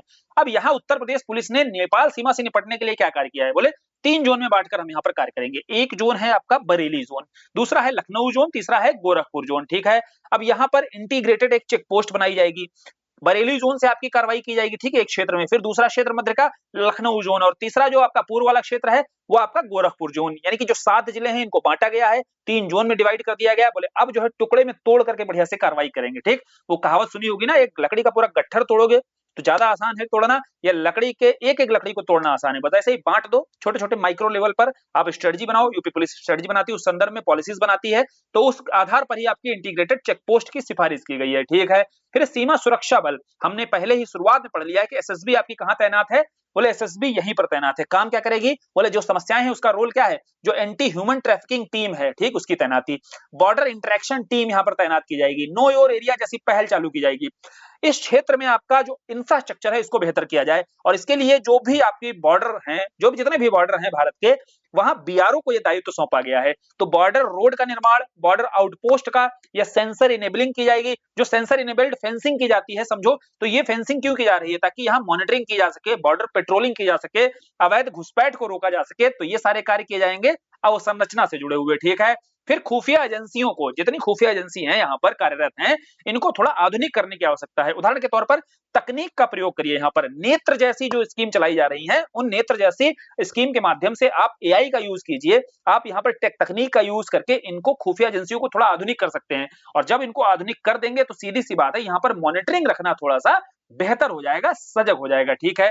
फिर जितने ग्रामीण क्षेत्र हैं यहाँ पर बॉर्डर जिला क्षेत्र में उत्सव और हाट का आयोजन होना चाहिए, ताकि हमें पता होना चाहिए प्रशासन और जनता के बीच की जो दूरियां बढ़ रही हैं उसको भी कम किया जाना चाहिए लगातार, ताकि वही जनता आगे अगर कोई चुनौती आती है तो उस पर प्रशासनिक इकाइयों का सहयोग कर सके, एसएसबी का सहयोग कर सके। इस संदर्भ में यहाँ उत्सव और हाट का भी आयोजन लगातार होते रहना चाहिए बॉर्डर जिलों पर। और दूसरा जो यहाँ पर इकाइयां जो एकदम कटे हुए हैं प्रमुख क्षेत्र से, उनको भी क्या करना है, उनको भी तो भैया खुश रखने की जरूरत है कि नहीं है। तो इसलिए जो ग्रामीण क्षेत्र है यहाँ पर उत्सव और हाटों का आयोजन होते रहना चाहिए, ठीक है। मानसिक रूप से भी स्वस्थ रखना बहुत आवश्यक है। तो ये सारे प्रयास हैं भाई। अब ये सारे प्रयास एक भी ऐसे हैं जिसको आप नहीं लिख पाओ, आराम से हम लोग समझ सकते हैं। इंटीग्रेट भी हो रहा होगा कि जब भी आप सीमा सुरक्षा लिखनी है, नेपाल वाले बॉर्डर के बारे में जब भी बताना है, तो वहां ध्यान रखना है कि एसएसबी की चर्चा जरूर करनी है, क्योंकि एसएसबी के द्वारा वही सारा रोल है, भूमिका वही रहेगी जो नेपाल की बाउंड्री को लेकर के चुनौतियां मौजूद है हमारे पास, ठीक है। इसके बाद बात आती है, जब सीमा सुरक्षा को लेकर बात आई तो अभी तो हम लोगों ने चर्चा की उत्तर प्रदेश नेपाल की बाउंड्री को लेकर के। अब भैया उत्तर प्रदेश उत्तराखंड की जो बाउंड्री है, यहाँ फॉरेस्ट रिलेटेड क्राइम बहुत ज्यादा होते हैं, मैन एनिमल कॉन्फ्लिक्ट देखने को मिलता है, ठीक है। पूरी सीमा आप देखते हैं उत्तर प्रदेश की। फिर यूपी हरियाणा के क्षेत्र में यहाँ गैंग वार बहुत चलता रहता है, ड्रग और लिक्वर की ट्रैफिकिंग बहुत ज्यादा है उत्तर प्रदेश और हरियाणा की जो सीमा बनती है। राजस्थान वाली सीमा पर व्हीकल जो वाहन होती है इनकी चोरी और वाटर शेयरिंग यानी कि जल की जो शेयरिंग होती है, इसको लेकर कॉन्फ्लिक्ट चलता रहता है। यूपी एमपी वाली जो बाउंड्री है, यहाँ पर डकैती या ऑर्गेनाइज्ड क्राइम या भूमि विवाद बहुत ज्यादा रहता है। फिर यूपी और बिहार वाली जो चुनौती है, यहाँ शराब की तस्करी, क्योंकि उत्तर प्रदेश पता है कि शराब कहां से दारू पहुंचती है, बोले पौवा चाहिए तो यूपी से ले आओ, ठीक, क्योंकि बिहार में बंद है। मवेशियों की भी तस्करी यहाँ पर होती रहती है, ठीक है। तो ये देखो उत्तर प्रदेश की अन्य जो सीमाएं हैं उन पर क्या क्या चुनौतियां विद्यमान है, जो कि हमारे प्रीवियस ईयर में क्वेश्चन आया था, उत्तर प्रदेश की सीमाओं को, सीमावर्ती जो सुरक्षा को लेकर के जो चुनौतियां विद्यमान है वो बतानी थी। तो उन चुनौतियों में ये सारी चुनौतियां आपको शामिल करनी है फिर, ठीक है। और हमने जो अभी पूरा डिस्कस किया है, अगला क्वेश्चन पूरा बन सकता है यहां से। पूरी उम्मीद क्यों है, क्योंकि भैया अंतरराष्ट्रीय सीमा अगर किसी देश के साथ साझा कर रहा है, नेपाल के साथ में ये सीमा, तो यहाँ 7 जिले जो साझा करते हैं, इस पर जानकारी बहुत अच्छे से सटीक तरीके से रहनी चाहिए, ताकि आप रिप्रेजेंट करो जब वहां पर तो बहुत बढ़िया से कर सको, ठीक है। नेक्स्ट चलते हैं, अपना टॉपिक देखते हैं। अगला है भैया नागरिक सुरक्षा अधिकार। तो इसको थोड़ा सा समझते हैं कि नागरिक सुरक्षा अधिकार आखिर होता क्या है। ये हमारे सिलेबस में मेंशन है। जैसे इंटरनल सिक्योरिटी यूपी का देखोगे तो नागरिक सुरक्षा जो नागरिक अधिकार सुरक्षा है, ऐसे आपको टॉपिक दे दिया गया है। जानते हैं थोड़ा सा कि भाई अगर इस पर कोई टॉपिक आ जाता है लिखने के लिए कि इसका कंट्रीब्यूशन क्या रहता है, क्या कुछ ऐसे कार्य किए गए हैं, इनके क्या कार्य हैं, और अगर कार्य हैं भी तो आखिर पहले बताइए ये है क्या, बला क्या है ये। और बला जानने से पहले आपको जानना चाहिए कि हमारे राज्य सरकार आखिर मुख्यमंत्री जी का कोई स्टेटमेंट आया है क्या इसको लेकर के। तो मुख्यमंत्री जी ने स्टेटमेंट दिया कि जितना सिविल डिफेंस डिपार्टमेंट है, जो यह विभाग है, ये राज्य में शांति, सौहार्द और सुरक्षा में बहुत महत्वपूर्ण भूमिका निभाई है इसने। अब बोले ठीक है, स्टेटमेंट तो आ गया, लेकिन ये सिविल डिफेंस डिपार्टमेंट क्या होता है यही नहीं पता है। तो मुख्यमंत्री जी का स्टेटमेंट आप कोट तभी कर पाओगे मजेदार तरीके से इंट्रोडक्शन में, जब आपको इसका महत्व पता होगा। ठीक है, इसका महत्व ऐसे है, देखो, नागरिकों के अधिकारों की सुरक्षा का दायित्व किसके ऊपर होता है? बोले शासन और प्रशासन के ऊपर होता है। तो ठीक है भाई, तो नागरिकों के अधिकारों की सुरक्षा का दायित्व तो इनके ऊपर होता है, लेकिन चाहे शासन हो चाहे प्रशासन हो, इसकी कुछ सीमाएं होती हैं, है ना? बोले हाँ होती हैं, और उत्तर प्रदेश के नागरिकों की इतनी ज्यादा संख्या है तो बोले सीमाएं और ज्यादा बढ़ जाती हैं। ठीक है, लिमिटेशंस और बढ़ जाती हैं। तो लिमिटेशंस को कैसे कम किया जाए? सरकार का कोई सहयोग करना चाहते हैं अगर कोई नागरिक बंधु, जैसे सिटीजन में ही कुछ लोग अगर सिटीजन्स राइट्स को अवेयर करने, मतलब सिटीजन को अपने राइट्स के लिए अवेयर करने हेतु अगर कुछ सिटीजन काम करना चाहते हैं शासन प्रशासन के साथ मिलकर के, तो ऐसे जो वॉलंटियर होते हैं, उन वॉलंटियर के साथ जो कार्य करता है शासन प्रशासन, वही आपका नागरिक अधिकार सुरक्षा कहलाता है। ठीक है, समझे? तो आप डिफाइन कर दोगे कि ऐसी एक सुरक्षा व्यवस्था जिसमें नागरिकों के द्वारा नागरिकों के अधिकार की सुरक्षा के लिए मनोबल बनाए रखने हेतु प्रयास किया जाता है। पूरी कहानी पीछे की क्लियर हो गई कि भैया ये जो आपके सिविल डिफेंस वॉलंटियर हैं, ये कैसे सक्रिय होते हैं। ठीक है, और ये सक्रिय होते हैं तो कैसे कार्य करते हैं, और इन्होंने कार्य किया भी है। कैसे कार्य किया है? जब आपका कोविड, कोई मान लीजिए प्राकृतिक आपदा आ गई, तो वहां पर भैया जो मैकेनिज्म है, जो डिफेंस मैकेनिज्म सरकार का है, वो कितना सीमित तरीके से कार्य कर पाएगा, है ना? उसके हाथ पैर भी खड़े हो जाएंगे। लेकिन अगर ये आपका नागरिक सुरक्षा जो मैकेनिज्म वॉलंटियर है, अगर ये सक्रिय कर दिए गए, तो ये आपके आपदा राहत कार्यों में सरकार की मदद करेंगे। तो कोविड के दौरान इन्होंने बहुत बेहतर तरीके से राज्य सरकार की मदद की है। तभी मुख्यमंत्री साहब का स्टेटमेंट आता है कि सिविल डिफेंस डिपार्टमेंट ने राज्य में शांति, सौहार्द और सुरक्षा में महत्वपूर्ण भूमिका निभाई है। अब ये स्टेटमेंट पढ़ रहे हो, इतना समझाने के बाद अब मजा आ रहा है पढ़ने में। अब उसके बाद में बात आती है कि भाई इसको लेकर वैधानिक अधिकार कब कब इसको रेगुलेट किया गया? तो 1968 में आपका अधिनियम बनता है, जहां पर इसको रेगुलेट किया जाता है, और 2009 में आगे चल करके जो आपदा प्रबंधन है, डिजास्टर मैनेजमेंट है, इसको भी शामिल कर दिया जाता है। क्या मतलब है कि जब कोई डिजास्टर अगर आती है, जैसे प्राकृतिक आपदा, मान लीजिए भूकंप आ गया, बाढ़ आ गई किसी क्षेत्र में, सूखा ही पड़ गया, तो वहां पर सरकार जो प्रयास करेगी, इसमें ये सिविल डिफेंस जो मैकेनिज्म या वॉलंटियर जो है, ये भी सरकार की मदद कर सकते हैं। तो अब जो आपदा प्रबंधन है, इसको भी 2009 से इस अधिनियम के अंतर्गत शामिल कर लिया गया है। तो इसी आधार पर अब आपको इसके कार्य अगर पूछे जाएंगे, मान लीजिए प्रश्न बनाया गया कार्यों पर, तो पहला तो कार्य ही है प्राकृतिक आपदा के दौरान, कोई भी प्राकृतिक आपदा आती है, उस संदर्भ में जो आपका एसडीआरएफ है, जो आपका एसडीआरएफ, जैसे नेशनल लेवल पर आपका एनडीआरएफ काम करता है, वैसे स्टेट लेवल पर आपका क्या है? एसडीआरएफ है। तो एसडीआरएफ की मदद करता है, और उत्तर प्रदेश के द्वारा ही सिविल डिफेंस के विभाग के रूप में एक आपदा सखी प्रारंभ की गई है। इसको कोट जरूर करिएगा। ठीक है, एक तो एसडीआरएफ की मदद का कार्य, और आपदा सखी जो इनिशिएटिव है, जो ये शुरू किया गया था प्राकृतिक आपदा के दौरान। क्लियर? युद्ध के समय क्या है? आपका सशस्त्र बलों की मदद करने का काम भी किया जाता है इन सिविल डिफेंस वॉलंटियर्स के द्वारा। संपत्ति नुकसान को कम करने का दायित्व, संचार सुविधाएं लोगों तक पहुंचाना, या राहत बचाव कार्य है, या उत्पादन या आपूर्ति बनाए रखना, इन सब में सहयोग करने का राज्य सरकार का सहयोग कौन करता है? बोले नागरिक अधिकार जो वॉलंटियर्स होते हैं, जो सुरक्षा रखने के लिए वॉलंटियर्स आपके नियुक्त किए जाते हैं या शामिल किए जाते हैं। ठीक है, तो यही नागरिक सुरक्षा जो टीम है, अभी सरकार का कहना है कि वर्तमान समय में तो ये 27 जिलों के आसपास है, लगभग इतने जो जिले हैं, इनमें ये नागरिक सुरक्षा जो टीम सक्रिय है, इसे पूरे 75 के 75, अब तो 76 हो गए, तो इन्हें सभी जिलों में लागू किया जाएगा। ठीक है, समझ में आया? तो जब कंक्लूड करना है, कंक्लूजन में ये इंफॉर्मेशन आपको जरूर बतानी है, और फिर आप चाहो तो बता सकते हो कि कोविड के दौरान ये जो नागरिक सुरक्षा टीम थी, इन्होंने कैसे सरकार का सहयोग किया। फिर यहाँ जो ये फिगर बना हुआ है, ये समझो बात को, ये वैल्यू एडिशन। जैसे आप इस टॉपिक पर लिख रहे हो, तो सीधा सीधा लिख, एक तो होगा जो सीधा सीधा लिखकर चला आएगा जितने कार्य हैं उसके, एक आपका प्रेजेंटेशन पर थोड़ा सा कुछ बेहतर कर देगा। तो ऐसे भी आप प्रेजेंटेशन पर कुछ क्रिएटिव आप बना सकते हो। ठीक है, जैसे यहाँ पर आपने प्रशासन दिखाया, यहाँ पर आपने नागरिक दिखाया, और इधर क्या है भैया? नागरिक सुरक्षा स्वयंसेवक जो वॉलंटियर्स होते हैं। तो नागरिक सुरक्षा वॉलंटियर्स क्या काम करते हैं? बोले ये सहयोग देने का काम करते हैं प्रशासन को। क्या करते हैं? ये कॉपरेट करते हैं प्रशासन के साथ। तो प्रशासन क्या करेगा? फिर नागरिकों को सुरक्षा और सहायता दे सकेगा। तो ये साइकिल जो है आपका बहुत बेहतर ढंग से कार्य करेगा। क्लियर है? समझ में आ रहा है पूरा साइकिल जो बन रहा है? क्या है? प्रशासन की सही सहयोग कौन कर रहा है? नागरिक सुरक्षा स्वयंसेवक। और फिर प्रशासन क्या कर रहा है? नागरिकों को सुरक्षा और सहायता दे रहा है। ठीक, और ये जो स्वयंसेवक हैं, ये आ कहां से रहे? बोले नागरिकों से ही निकल कर आ रहे हैं, और नागरिकों से निकल कर ही नागरिकों का उद्धार हो रहा है इससे। तो बहुत शानदार पहल हो सकती है ये। ठीक, समझ में आ गया पूरा? फिर एक यूनिट है अपने पास, संगठित अपराध व आतंकवाद। हमने पीछे पढ़ लिया, संगठित अपराध को समझ लिया कि बहुत ऑर्गेनाइज तरीके से जो क्राइम किया जा रहा है, जितने भी ट्रैफिकिंग के केसेस हो रहे हैं, चाहे ह्यूमन, आर्म या ड्रग्स, जो भी ट्रैफिकिंग है, जो भी अपराध है, साइबर बुलिंग है, साइबर स्टॉकिंग है, ये सब क्या है?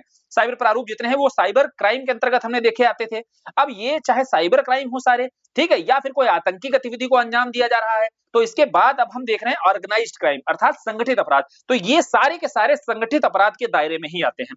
अब संगठित अपराध की अगर डेफिनेशन आपको पता होगी, जैसे संगठित अपराध और आतंकवाद को जोड़ करके जैसे प्रश्न आया आपका, तो अब इनसे दोनों की परिभाषा है। वैसे तो देखो आतंकवाद की कोई बहुत मानक परिभाषा नहीं, लेकिन संयुक्त राष्ट्र ने जो परिभाषा दी हुई है वो यहाँ पर लिखी है, ये आपको बता दी गई। फिर गृह मंत्रालय, हमारे गृह मंत्रालय के द्वारा ही जो आपकी परिभाषा संगठित अपराध को लेकर के दी गई है वो यहाँ पर जान लो आप, ठीक। क्या कि संगठित अपराध निरंतर होने वाली गतिविधि जिसमें आपराधिक और गैर वैधानिक, जिसमें व्यक्ति अकेला भी हो सकता है या एक सिंडिकेट मतलब गिरोह के रूप में भी हो सकता है, जिसमें कई सारे सदस्य हो सकते हैं, कोई अपराध करते हैं और अपराध का उद्देश्य क्या होता है, कानून व्यवस्था को निशाना बनाएंगे। और कानून व्यवस्था को क्यों निशाना बनाएंगे, क्योंकि इन्हें आर्थिक लाभ कमाना है, ठीक है। कोई भी आपका संगठित अपराध हो रहा है उसका सीधा मकसद एक ही है कि जो कानून व्यवस्था है उसको निशाना बनाओ और आर्थिक लाभ कमाओ। भैया जितना मनी लॉन्ड्रिंग हो रहा है क्या है, जो कानून व्यवस्था है उसके विरुद्ध जाकर के गैर कानूनी तरीके से काम हो रहा है और उद्देश्य क्या है, आर्थिक लाभ कमाना। तो अपने आप में संगठित अपराध है कि नहीं है। तो यही तो गृह मंत्रालय की भी परिभाषा है। गृह मंत्रालय भी कहता है कि वह व्यक्ति अकेले या सिंडिकेट सदस्य, सामान्यतः जो अंतरराष्ट्रीय स्तर पर परिभाषा दी गई है वहां पर अकेले नहीं है ना, एक आदमी के द्वारा किया गया अपराध जो है संगठित अपराध नहीं माना जाता है। लेकिन गृह मंत्रालय के अधीन याद रखना है, अकेले भी अगर कोई क्राइम करता है, आज के समय देखो तकनीक है, तकनीक का इस्तेमाल करते हुए अगर अकेले भी वो इस तरीके के क्राइम को अंजाम देता है तो वह भी आपका ऑर्गेनाइज्ड क्राइम के अंतर्गत माना जाएगा। ऐसे आप परिभाषा दे सकते हो जो गृह मंत्रालय ने लिखी, रख सकते हो इसको। और यूएन के द्वारा आतंकवाद की परिभाषा दी गई है कि लोगों को भयभीत करने या सरकार या अंतरराष्ट्रीय संगठन को कोई कार्य करने अथवा नहीं करने के लिए विवश करने के उद्देश्य से नागरिकों को कोई शारीरिक क्षति पहुंचाने के उद्देश्य से किया गया जो कार्य होता है वही आतंकवाद कहलाता है, ठीक समझे। तो नागरिकों को सीधी सी बात है यहाँ पर शारीरिक रूप से क्षति पहुंचाई जा रही है, जैसे अभी आतंकी घटना हुई जो कश्मीर के क्षेत्र में, तो ये सारी आतंकवाद की कैटेगरी में आप खुद ही जानकर उदाहरण के तौर पर देख सकते हो। उत्तर प्रदेश के संदर्भ में कोई आतंकी घटना होती है उसको आप उदाहरण दो और यूएन के द्वारा जो परिभाषा दी गई है इसको आप सुझा सकते हो, ठीक है। और ये दोनों अपने आप में सहोपजीवी संबंध रखते हैं, कैसे, एक दूसरे के साथ। क्यों, क्योंकि दोनों ही देखो लोकतांत्रिक जितनी संस्थाएं हैं, जो डेमोक्रेटिक इंस्टीट्यूशंस हैं, वो दोनों ही आपका चाहे आतंकी गतिविधि हो चाहे साइबर क्राइम हो, सॉरी साइबर बता रहे ऑर्गेनाइज्ड क्राइम हो, चाहे आपका संगठित अपराध हो चाहे आपका आतंकवाद हो, दोनों ही आपकी डेमोक्रेटिक इंस्टीट्यूशंस को निशाना बनाते हैं, दोनों ही रूल ऑफ लॉ को चुनौती देते हैं, ठीक। तो बोले दोनों ही अपने आप में सहोपजीवी संबंध रखते हैं, चाहे आतंकवाद हो चाहे आपका संगठित अपराध हो, ये दोनों मिलकर के काम करते हैं और दोनों आपके डेमोक्रेटिक इंस्टीट्यूशन को और रूल ऑफ लॉ को सीधा निशाना बनाते हैं। क्लियर, दोनों में कैसा संबंध है ये क्लियर हो गया।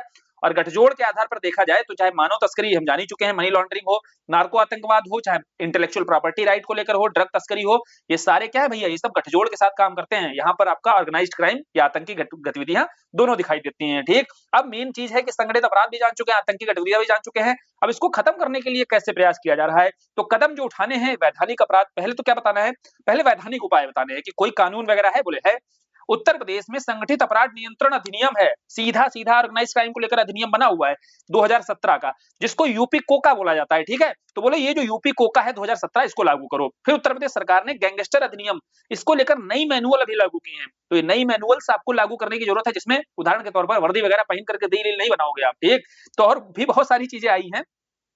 फिर राष्ट्रीय सुरक्षा अधिनियम है, जैसे एनएसए है आपका, नेशनल सिक्योरिटी एक्ट 1980 का, ये कई सारे वैधानिक नियम है। पीएमएलए भी आप यहाँ पर चर्चा कर सकते हो, क्योंकि भैया कोई ऑर्गेनाइज क्राइम हो रहा है उसमें मनी लॉन्ड्रिंग तो उसका एक हिस्सा है कि नहीं है ना। तो इनडायरेक्ट तरीके से इसके थ्रू भी तो ऑर्गेनाइज क्राइम को अंजाम दिया जा रहा है ना, तो आईटी एक्ट है। तो ये सारे विधान जो है आपके, ये तो बताने पहले संगठित अपराध से सीधा सीधा प्रत्यक्ष रूप से बोला ना कि कोई कानून है, तो बोले हाँ भैया यूपी कोका आपका सीधा जुड़ा हुआ है, सबसे पहले चर्चा उसकी करनी है। फिर संस्थागत उपाय है कोई, बोले बिल्कुल है। तो आईबी, रॉ, नेटग्रिड, आपका नेटग्रिड क्या है, बोले एक ऐसा देखो आपका इंटेलिजेंस डेटा का एक ग्रिड है पूरा, उसकी सेफ्टी के लिए आपका जो संगठन है वो नेटग्रिड है आपका, ये संस्था है, ठीक। बोले ये पूरा जो बहुत ही संवेदनशील डेटा होता है इसको सेफ रखना बहुत जरूरी होता है। कोई आतंकी गतिविधि हो जाती है, कोई ऑर्गेनाइज क्राइम होता है, ये नहीं हो सकता है तभी जब आप इस डेटा को भी सेफ रखोगे। इसके लिए आपका जो संगठन आया चर्चा में वो नेटग्रिड था। बाकी आईबी इंटरनल सिक्योरिटी के लिए काम करता है, रॉ पता ही है आपको, एनआईए देख चुके हैं, एटीएस, एसटीएफ, इनके बारे में तो हम लोग पढ़ चुके हैं, ठीक, समझ में आया। फिर साइबर जो सीमा सुरक्षा है इसको बेहतर करना बहुत जरूरी है, क्योंकि जितना आपका संगठित अपराध है उसको अंजाम कहां से सबसे ज्यादा दिया जा रहा है, बोले सबसे ज्यादा अंजाम तो आपका बाउंड्री से, सीमा से दिया जा रहा है। तो इसको मजबूत करो, इसकी मॉनिटरिंग जो तंत्र है, जो मॉनिटरिंग इकाई है, इसको मजबूत करो। कैसे, सीमा को सुरक्षित रखना, ये हमने पीछे जो सीमा सुरक्षा है उसमें देख लिया है। फिर डी रेडिकलाइजेशन नीति, आप उदाहरण के तौर पर समझो, अभी के समय डी रेडिकलाइज जो किया जा रहा है, इसमें बहुत सारे स्लीपर सेल्स एक्टिव हो जाते हैं। अगर रेडिकलाइज ज्यादा किया जाएगा, सरकार की नीतियां ऐसी रहेंगी राज्य सरकार की, जिसके चलते रेडिकलाइजेशन बढ़ गया अगर, तो ये जो आप समझिए संगठित अपराध है, आतंकवाद है, ये बढ़ेगा कि घटेगा? बढ़ जाएगा। इसलिए आपको डी रेडिकलाइज करना पड़ेगा, धार्मिक सद्भाव बढ़ाना पड़ेगा। इस संदर्भ में महाराष्ट्र सरकार के द्वारा एक जो प्रयास किया गया है अपने क्षेत्र में, तो उस महाराष्ट्र मॉडल को उत्तर प्रदेश में हम लागू कर सकते हैं। क्लियर? फिर विकासात्मक उपाय, देखो लंबे समय तक दीर्घकालिक उपाय करना है तो इन्हीं विकासात्मक उपायों पर कार्य करना पड़ेगा। ये जो वैधानिक संस्थागत ये सारे उपाय हैं, ये तात्कालिक रूप से ठीक रहते हैं, लेकिन परमानेंट सोल्यूशन आपका यही डेवलपमेंटल जो प्रोजेक्ट है, डेवलपमेंटल जो उपाय हैं, उन्हीं पर कार्य करना है। ऐसे इंफ्रास्ट्रक्चर के जो कार्य हैं, जिससे मुख्य धारा से कटे हुए लोग जो होते हैं, उनको जोड़ा जा सके या अच्छे से पहुंच हो सके। अब जैसे मान लीजिए कोई कार्रवाई करनी है, अगर किसी ऐसे क्षेत्र में जहां तक रीच ही नहीं, एक्सेस ही नहीं मिल रहा है, तो वहां तक कैसे पहुंचा जाएगा? तो इसके लिए इंफ्रा आप मजबूत कीजिएगा। स्वास्थ्य शिक्षा को बेहतर करो। जो बहकाए जाते हैं, फुसलाए जाते हैं अल्पसंख्यक वर्ग है, जो रेडिकलाइजेशन का शिकार हो जाते हैं, उदाहरण के तौर पर उनके लिए जैसे उस्ताद योजना लाई गई, एकलव्य मॉडल लाया गया, नया सवेरा स्कीम लाई गई है। तो उत्तर प्रदेश के ये कुछ प्रयास हैं जिनकी चर्चा अवश्य कर देनी है। उन्हें शिक्षित किया जाएगा, शिक्षित करके ही उन्हें इस तरीके के माया जाल से, इस तरीके से गुमराही से उन्हें बाहर निकाला जा सकता है।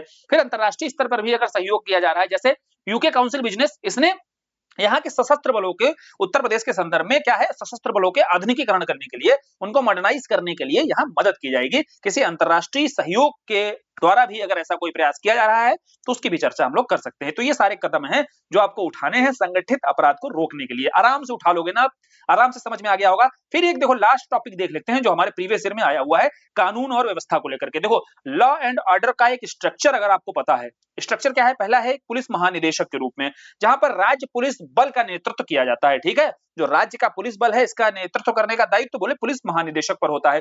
फिर एक पुलिस कमिश्नरेट प्रणाली भी बनाई जाती है। कुछ कुछ जिलों में हमें मालूम होना चाहिए कमिश्नरेट प्रणाली है जहां पर, ठीक है, वहां पर स्थानीय प्रशासन को स्वतंत्र कार्रवाई का अधिकार दे दिया जाता है। फिर आपका गृह विभाग, इसके अंतर्गत राज्य में जो कानून व्यवस्था है, इसके साथ समन्वय बनाकर रखा जाता है। जिला मजिस्ट्रेट और वरिष्ठ पुलिस अधीक्षक, तो ये जिला स्तर पर समन्वय के साथ कार्य करते हैं। ये पूरा लॉ एंड ऑर्डर का उत्तर प्रदेश में पूरा स्ट्रक्चर काम करता है। ठीक है, तो अब इसमें मुद्दे क्या क्या हैं? मुद्दे मेन चीज समझ गए। अगर मुद्दे आपको स्पष्ट हो गए कि उत्तर प्रदेश में कानून और व्यवस्था को लेकर के, और लॉ एंड ऑर्डर पर अगर कोई क्वेश्चन आता है, तो एनसीआरबी का डेटा आप बता करके कोड करते हुए अपनी भूमिका को शुरू कर सकते हो कि उत्तर प्रदेश में कानून और व्यवस्था के संदर्भ में जो लैंगिक हिंसा है या अपराध है, ठीक है, उनकी संख्या में बढ़ोतरी देखी गई है, सबसे ज्यादा ये घटनाएं हो रही हैं।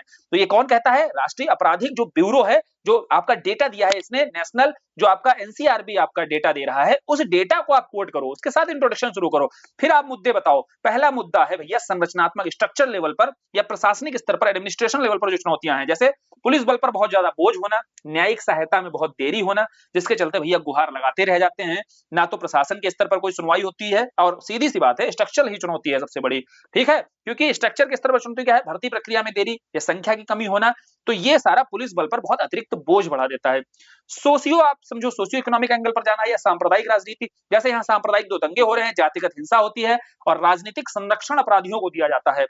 ये बहुत बड़ी समस्या है। जैसे आप बताइए लॉ एंड ऑर्डर खराब क्यों होता है? एक तो बहुत बड़ी समस्या है, आपने देखा होगा कि जो राजनीति में ऊपर शासन में बैठे हुए लोग हैं, उसमें नवीनतम विधानसभा है, उसमें 50% तो ऐसे लोग बैठे हुए जिन पर क्रिमिनल मामला बना हुआ है। तो भैया वो बताइए आगे जो है जिन्हें संरक्षण देंगे, कोई अगर क्राइम कर रहा होगा तो उसको वो खुद ही संरक्षण देंगे, बोले हम खुद ही, तो हमारे चेले हैं सब आगे। एक तो राजनीतिक संरक्षण मिला हुआ है अपराधियों को, जातिगत हिंसा कराई जाती है, क्योंकि वोट बैंक की राजनीति जो होती है उसके बाद जातिगत हिंसा, सांप्रदायिक जो धर्म की राजनीति करते हैं तो सांप्रदायिक दंगे कराते हैं। तो ये सारी जो घटनाएं हो रही हैं, ये उत्तर प्रदेश के लॉ एंड ऑर्डर को खराब करने का ये बहुत बड़ा चैलेंज है उत्तर प्रदेश के सामने। अब इसके साथ साथ पैरेलल में राजनीति के साथ साइबर अपराध को भी नहीं छोड़ना है, क्योंकि देखो साइबर क्राइम कैसे हो रहा है, क्योंकि और सारा नॉर्मल आप कॉल वगैरह करते हो तो ट्रेस कर लिए जाते हो, कोई घटना करते हो तो ट्रेस कर लिए जाते हो, कोई गतिविधि करते हो, लेकिन व्हाट्सएप कॉलिंग एक ऐसी समस्या है जिसको आप ट्रेस नहीं कर सकते हो, तो ये एक साइबर अपराध को बढ़ावा देती है। मथुरा जैसे जो जिले हैं उत्तर प्रदेश में साइबर क्राइम का हब बने हुए हैं, ठीक, इनको आप कोट करो तो उदाहरण स्वरूप बताओ। फिर लिंग आधारित जो आयाम है, जैसे महिलाओं के प्रति जो हिंसा बढ़ रही है, महिला जो पुलिस बल है इनकी कमी देखने को मिलती है, ये बहुत बड़े चैलेंज हैं उत्तर प्रदेश की कानून व्यवस्था के समक्ष। क्लियर? जो लिखने को आएगा अब आप इंट्रोडक्शन के तौर पर एनसीआरबी का भूमिका बतानी है, फिर उसके बाद में आपको पूरा ढांचा स्ट्रक्चर बता देना है उत्तर प्रदेश का कानून व्यवस्था को लेकर के क्या है, फिर जो मुद्दे हैं, क्या क्या चैलेंजेस हैं हमारे सामने, वो स्पष्ट कर देने हैं एक एक करके, और अंततः आपको सुझाव देना है। सुझाव देने में आपको ह्यूमन रिसोर्सेज का सुदृढ़ीकरण ये करना है, जैसे भर्ती प्रक्रिया को बढ़ाओ, महिलाओं के लिए जो 33% आरक्षण है वो क्षेत्र में भी लागू करो, इसमें वर्मा कमेटी की जो रिकमेंडेशन थी उसको लागू करने की आवश्यकता है। तो पहला तो ये सुझाव दिया। दूसरा, पुलिस को आधुनिकीकरण करने की आवश्यकता है, जैसे पुलिसिंग को आप स्मार्ट पुलिसिंग में बदलिए, जनता पुलिस की भागीदारी को सशक्त कीजिए। अर्थात जो पुलिस है, जनता के बीच की जो दूरियां बढ़ी रहती हैं, ठीक है, अलग अलग टाइप के जो नामकरण दे दिए गए हैं, तो इसके चलते क्या है, दोनों के मध्य की दूरियां बहुत ज्यादा बढ़ जाती हैं। इसमें आपको पुलिस को थोड़ा सा आधुनिकृत करना पड़ेगा, स्मार्ट पुलिसिंग बनानी पड़ेगी, जिससे जनता और पुलिस के बीच की दूरियां कम होंगी। फिर साइबर क्राइम पर हमें मालूम ही है, साइबर क्राइम पर एक तो जागरूकता बढ़ानी है, दूसरा जो भी आप इनिशिएटिव वैधानिक स्तर पर, जो आपकी योजनागत स्तर पर या सरकार, राज्य सरकार जो प्रयास कर रही है, वो सारे प्रयास आपको बताने हैं साइबर क्राइम को खत्म करने के लिए। और प्रशासन की आपको जवाबदेहिता और वहां पर ट्रांसपेरेंसी जरूर लानी पड़ेगी, तभी आप लॉ एंड ऑर्डर को बेहतर कर सकते हो इस राज्य में। ठीक, क्लियर? तो सारा हो गया भैया इंटरनल सिक्योरिटी। तभी आप क्या कर सकते हो, अंततः आंतरिक सुरक्षा को सिक्योर कर सकते हो। ये देखो सारे पीवाईक्यू आए हैं, अब देख लो चारों, तो हम लोगों ने पहले ही देख लिया कि इंटरनल सिक्योरिटी को लेकर के जहां जहां पीवाईक्यू पूछे गए हैं वो हमने डिस्कस कर दिया, चर्चा कर दिया। देख भी लो आंखों से। पहला है कानून व्यवस्था को सुनिश्चित करने में प्रमुख चुनौतियां, जो मुद्दे हैं वो हमने अभी समझे। ठीक, फिर सीमावर्ती क्षेत्रों में सुरक्षा संबंधी चुनौतियां क्या है, स्पष्ट कीजिए। क्या पूछा है, उत्तर प्रदेश की सीमावर्ती चुनौतियां, तो नेपाल की हमने बहुत अच्छे समझी। फिर उसके बाद एक मैप बना था, उत्तराखंड, हरियाणा, यहाँ पर राजस्थान के साथ में, एमपी के साथ में, इसके बाद इधर बिहार के साथ में, इन सभी सीमाओं पर क्या क्या चुनौतियां हैं सब हम लोगों ने देख लिया है। ठीक, देखे हो ना। अब देखो यूपी एसटीएफ का रोल पूछा है, तो एसटीएफ समझ लिया कि किस परिस्थिति में एसटीएफ का गठन किया जाता है, तो उसका रोल बताना बहुत आसान। दूसरा, संगठित अपराध के संदर्भ में भी आप बतला सकते हो, क्योंकि जिस संदर्भ में ये रोल है इसका, संगठित अपराध तो यहाँ से जुड़ा ही हुआ है। फिर देखो संगठित अपराध और आतंकवाद वाली इस यूनिट से क्वेश्चन आया है कि अपने आप में खतरा है और उत्तर प्रदेश ने इसको रोकने के लिए क्या क्या प्रयास किए हैं। तो संगठित अपराध और आतंकवाद को रोकने के लिए यूपी सरकार की जो प्रयास हैं, जो कार्य किए जा रहे हैं, उनकी चर्चा यहाँ पर करनी, जो हम लोगों ने अच्छे से डिस्कस किया है। क्लियर, समझ में आया? और दोनों के बीच में कैसे सहोपजीवी संबंध होता है, इसका एक फिगर बढ़िया बनाना है। ठीक है, आप चाहो तो एक डायग्राम बना करके भी इसको रिप्रेजेंट कर सकते हो।